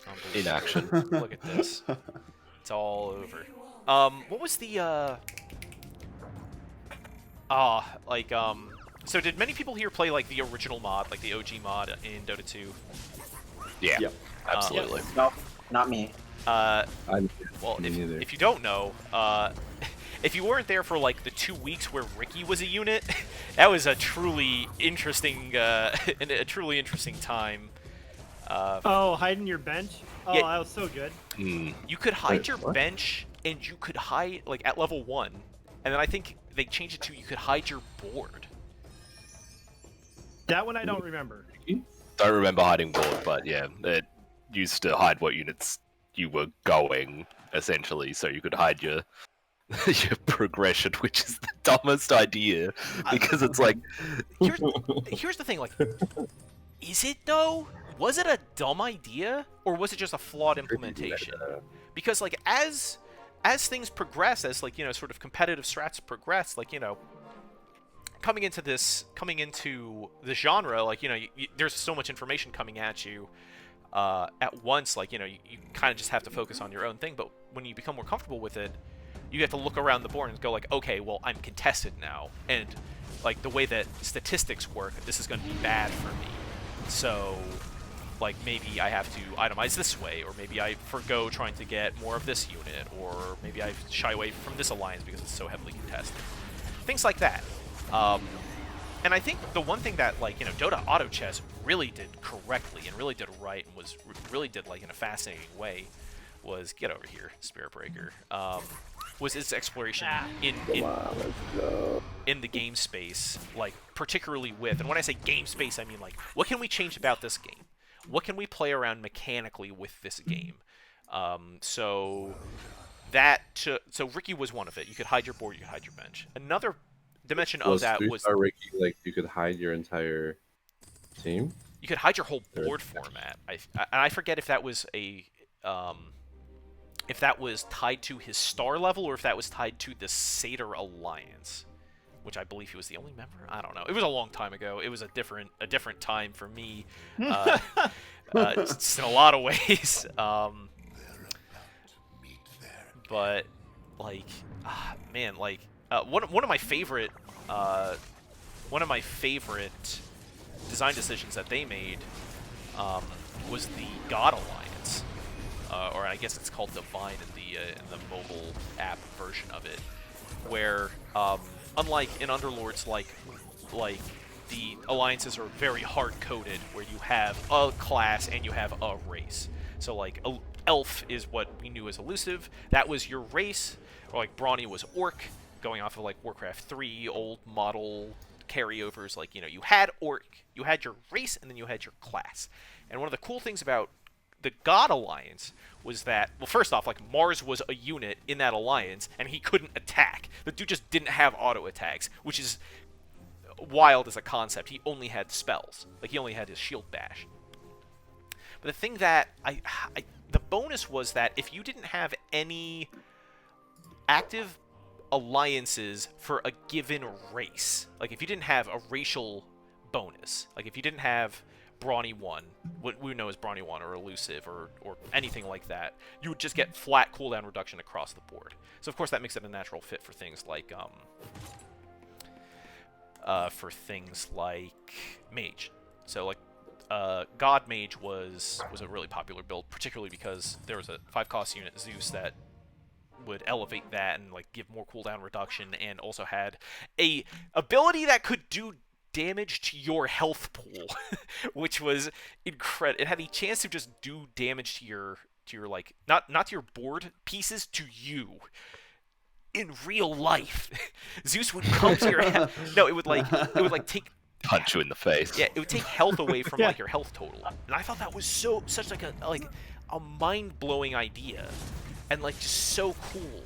But like, you know, things like that just don't exist in Underlords or in like TFT like that. Now they do cool things in different ways too, certainly. Listen, I don't know about you, but I'm not trying to play Underlords and get Yu-Gi-Oh'd. That's true.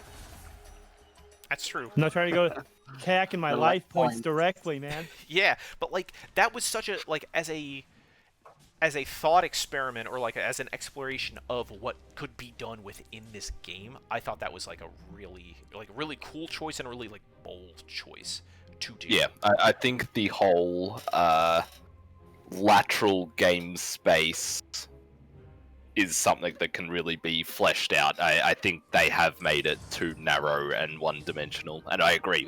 Again, it's something we've talked about on our stream, how they can make things powerful in more interesting ways. Like, oh god, I can't remember any of the ideas that we came up with, but we've definitely talked about it, and I'm completely on board with the idea. I think that's absolutely a way to make the game more interesting and give it back the cool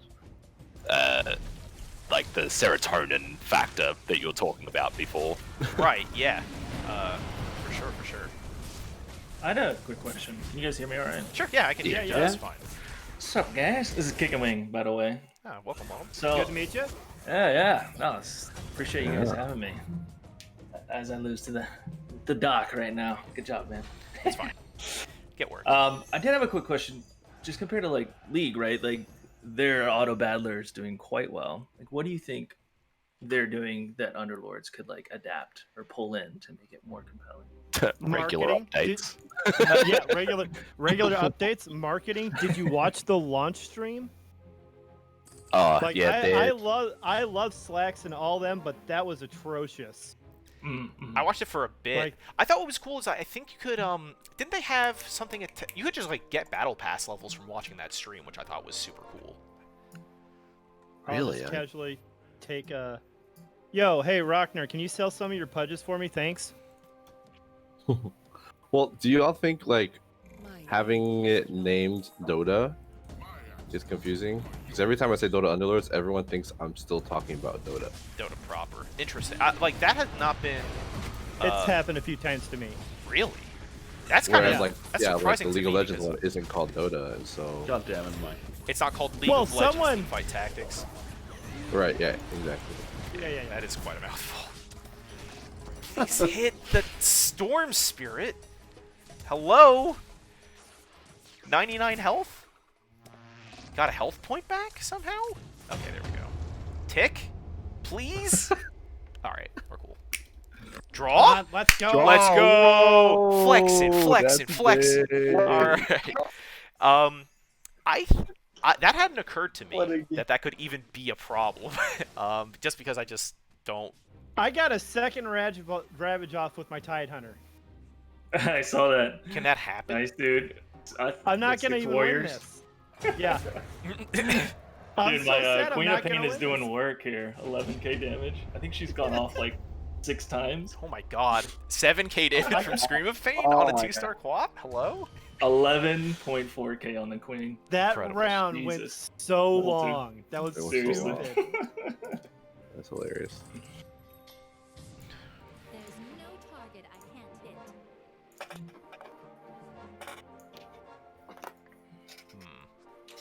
Oh god, that's a big, painful sad. I'm getting blocked by rRokanr's 2 pudges. Yeah, we're both on the verge of 3-star pudge, and I'm not selling mine. He's waiting for me to I'm not die selling so he mine. can get it. Well, friends, I could put my sort of Bitcoin wallet address in chat. I do have a 2-star pudge that I'm decently attached I rolled to, in but bones. Big one. could part with. Oh, rolling! Is this rolling hunters? Get out of here! It's not.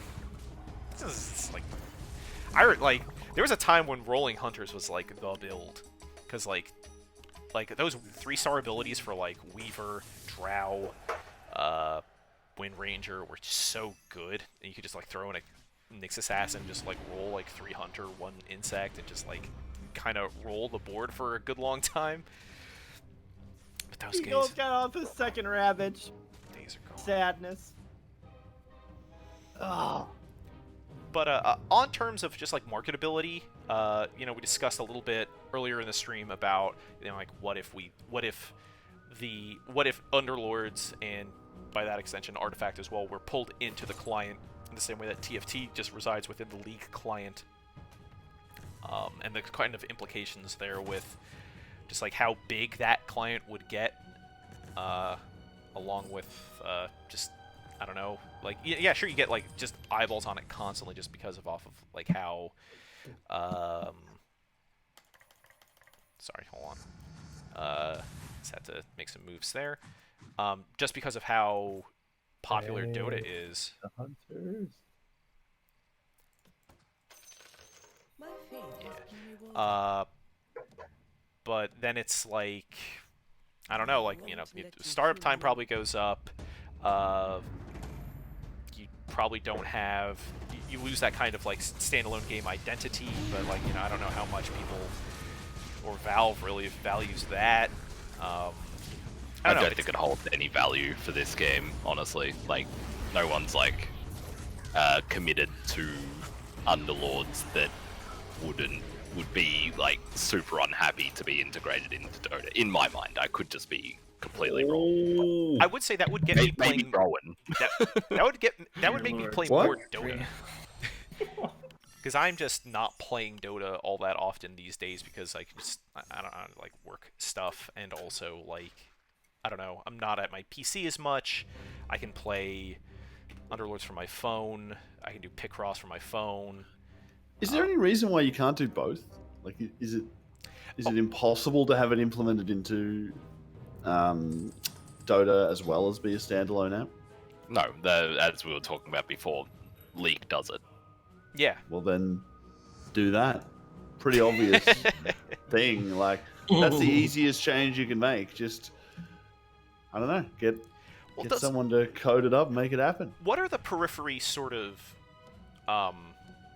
does TFT have its own skins? Does it have something akin Yep. to City Crawl? Does it have its own battle pass, stuff like that? Does it have its own like sort of It infrastructure has built battle around pass. it? Yeah. Yeah, no city crawl, definitely cosmetics because it's It's League, and that's their League. whole business model. Yeah, they're not going to do anything unless they can monetize it out the arse. Right. But yeah, even just it has its own free and paid battle pass, which the whole reason that I played a lot of it was, oh, there's a free like little courier skin that I can get coming up. I'll just play to that level. Oh, now I actually know how the game works. Like that's the kind of new player experience that I alluded to before that was kind of missing from here. There's no, oh, I'll just do a little bit more because I'll unlock this gel skin or something like that. Yeah. That doesn't exist. The It doesn't have motivation, that sort of feedback loop. Yeah. Kind of like, yeah. Because, I mean, like, the predatory instincts that a lot of games have. right, But there's yeah. there could be overlap in Dota, right? Like, Right, you like, know, get you this... could do things if you wanted to do a part of the Dota battle pass. They could force you to play some games of Underlords. Yeah, there's like a side chain where, like, you know, you playing Underlords gets you these cosmetics in Dota, or these things in Dota give you cosmetics in Underlords, or like, you know. Wait, Exactly. look at Deacon's Underlords. Yeah, I mean, like all the infrastructure's there. It's an integrated like account in, like, you know, it's your Steam account. It's the account you play Dota with. It's the account you play Underlords with. It's the account you play Artifact with. And that, like to me, it just seems so smart to bring everything under one roof like that, and have things cross around like that. That it's like like they can't not be thinking about doing that, right? Like, I'm not losing, like, I'm not I'm not Alex Jones or Charlie Kelly in, like, It's Always Sunny, like, with, like, my big, like, evidence Philadelphia. dungeon board. Like, they have to be thinking about that, right? Like, I'm not crazy, right? Like, I don't know. It's wild. There's no evidence they're thinking He's about the gone game at full all. Pepe Sylvia. Yeah, Right. Pepe Sylvia. Yeah, but I mean, that is also the other thing. Like, I don't even know if people are actively updating that GitHub repo, or if there are tickets for this game, or if there's any indication to show that, like, anyone gives any sort of shits about a season 2 for this game, right?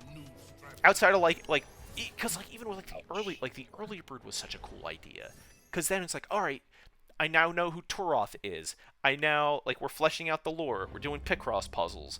Like, they even said, like White Spire is expanding as a place. Like, there were lore things that, like, hooked in that, like... All right, who's getting the divine? You hope there's answers. You hope there's answers coming. I get it. Yeah, like, we all, like, you know, and that was, like at least the glimmer of hope. But, like, now there's, like, you know, early birds ran out, like, 2.5 months ago. Nothing. Just like nothing. It's wild. It's sad. It's sad. It does make me sad, because I really do truly love playing this game, and I like, you know, we've got a great community, and, like, you know, to me, the game doesn't feel like fresh and new, but to me, and I can only speak for myself, like, it doesn't feel stale to me yet. Like, you know, I still log on every day, and I still have, like, you know, builds I like to run and things I like to experiment with. Please don't kill me. I'm almost assuredly dead. Yeah. Do I? Okay, I'm not gonna timestamp my way into a fifth here, but, but yeah, like, but I'm not all people. Like, you know, all people, like, you know, get two weeks into a patch and go like, okay, this is stale. I don't like this anymore.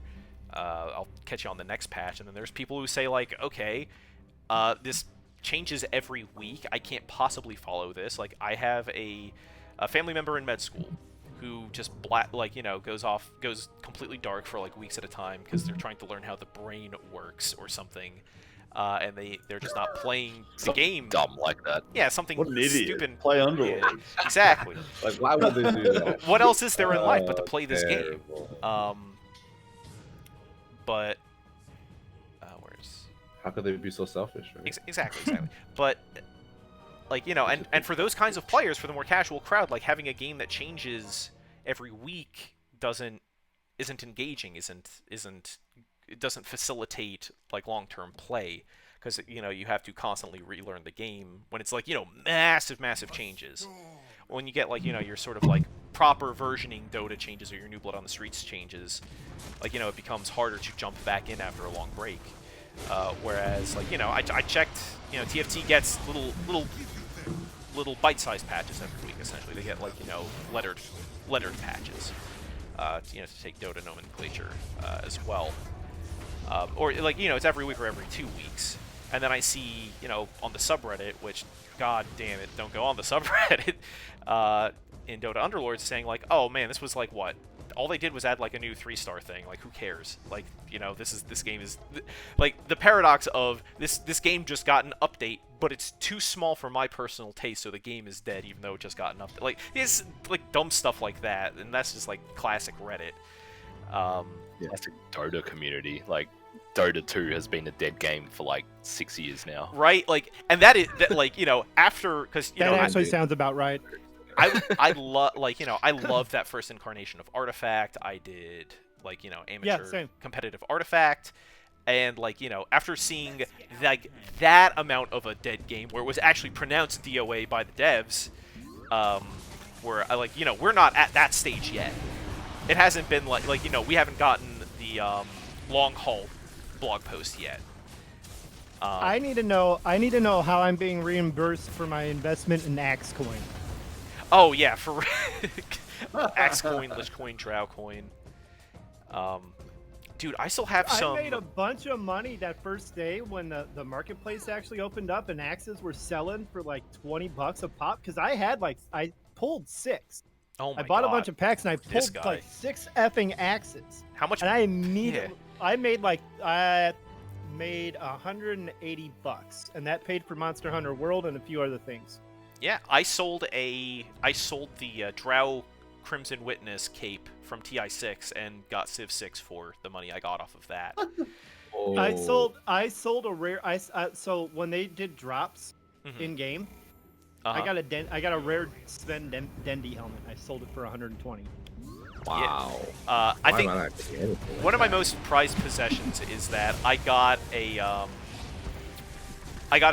tournament drop from, I think it was Dota Pit Season 2, and I was like getting drops left and right from that. Like, I have like an S4 item from that. I got, but my pride and joy, because like the wild thing was like it had a compendium. Like, it was a really well done tournament. And I got Some of the compendiums were really good. Some of the non-Valve direct compendiums, yeah, they were actually pretty decent. Yeah. It's true. It'd be cool to have that in this game, or any sort of automated tournament infrastructure in this game, by the way, or like Dota TV in this game. Just kind of to bring that background, but like, I got Battle Pass past 100. Yeah, also that, or even like a Battle Pass update. But like, I got a what was it? A liquid TC double kill Storm Spirit hat. And I think I bothered. NA Dota. Yeah, no, like I like that TI4 TI5 liquid team, or no, they didn't make it the TI5, did they? No, they did. No, they broke up after they had TI4. that. Let's do it. Yeah, like the TI3 liquid team, like that fluff and stuff TC IX Mike iteration, like holds a special place in my heart. Is my favorite team of all time. Yeah, 100% agree. Like, I still have I think I have like a signed poster or something, like a poster from the Beyond the Horse documentary from that Team Liquid put out, that I helped fund from, like, I think Hotbid, he put that together. But oh, the Manor Heal at the end. Origin, that's gross. What you're doing with that Spectre is gross, and you should feel bad. 18k damage casually, but like that Battle Axe Spectre, whatever. Like, that is so cool. Like, I love that item so much, and like, you know, that team was like, we look back now and like all the drama surrounding that Team Liquid team, and it's just like the sort of cusp of relevance that it was on, that team was on for so long, and the Crash and Burn blog, like it's just beautiful, like mwah, chef's kiss drama. And Origin, we're putting that rapier on. Use it or lose it, Oh, baby. nothing bold move. Let's see how my this God. turns out. Does he Casual just not Wraith have, did he King. not? Did he not realize he stole it off me like 3 rounds ago? I realized it. You wouldn't believe the amount of like trash talk I would do to some of you guys. Like when you guys are playing, like some of your build choices or item like choices. Like me and Asian would just rip on you guys sometimes. Like, what are you doing? What are you thinking about? Rapier's not carrying over into the next game. Ned Pool, Mister, I don't play singles, wins a game. Easy. I'm proud of you. Easy. I mean, Alright. I am Lord. I was Lord So- in beta when good people were playing. Also, more importantly, we established who carries who on the good odds. That has been What do you that mean? was- Hang on. Whoa, whoa, That was whoa. never in contention. That was announced. That was, in fact, that was the plan right from the beginning. Well, friends, I think that's a really good place to leave off on that note. I think this was dope. It was great playing. I would like to do this again. All of you Chat guys with are all you. invited back the next time I do it. Next time we do it, Absolutely. we might have Jester along next time. But yeah, no, I had a blast doing Always this. a fan. I could probably convince Snowplows to hop onto one of these. But like, I'd like to thank my boy dtan, the Good Odds folks, rRokanr, Zax, thanks for taking the time out, Origin, Kicking Wing. yeah, Kicking Kicking Wing. Wing. Just all like, everyone in chat, super cool. Just to have everyone there. Maybe we could get a raid set up, send all these good people somewhere else. You gonna send them to Anne? Yeah, send them to Ann. You can get Ann on here next time. Come watch us in 8 hours when we start our stream. I'm gonna sleep between now and then. Is it 8? Oh god. Yeah, 8 yeah. hours. All you Yeah. SCA guys for coming on. I love you guys for coming on so much. Yeah, I like- know this is like a super weird hour for you guys. Yeah, like I went to bed. I got 3 hours sleep and then got up for this. So I It's think actually a pretty good hour for me, which is weird. it's wild to think I that like normally get up for work at like 7, so it's People- only an hour early. people that haven't been refreshing the 2020 election results Google page are actually getting decent sleep schedules or weird sleep schedules outside of America. So, all right, well, We don't need to refresh it anymore.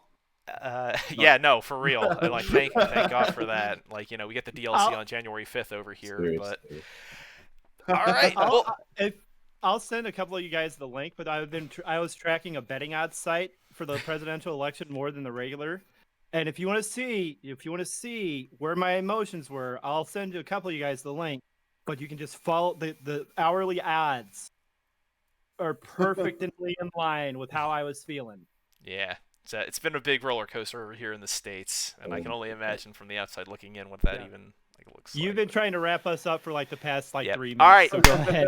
Bye. Later. See go you watch later, go watch guys. Random Man. Thanks for She's that. See you great. guys. Thanks for having me. Okay, Peace. Later, guys.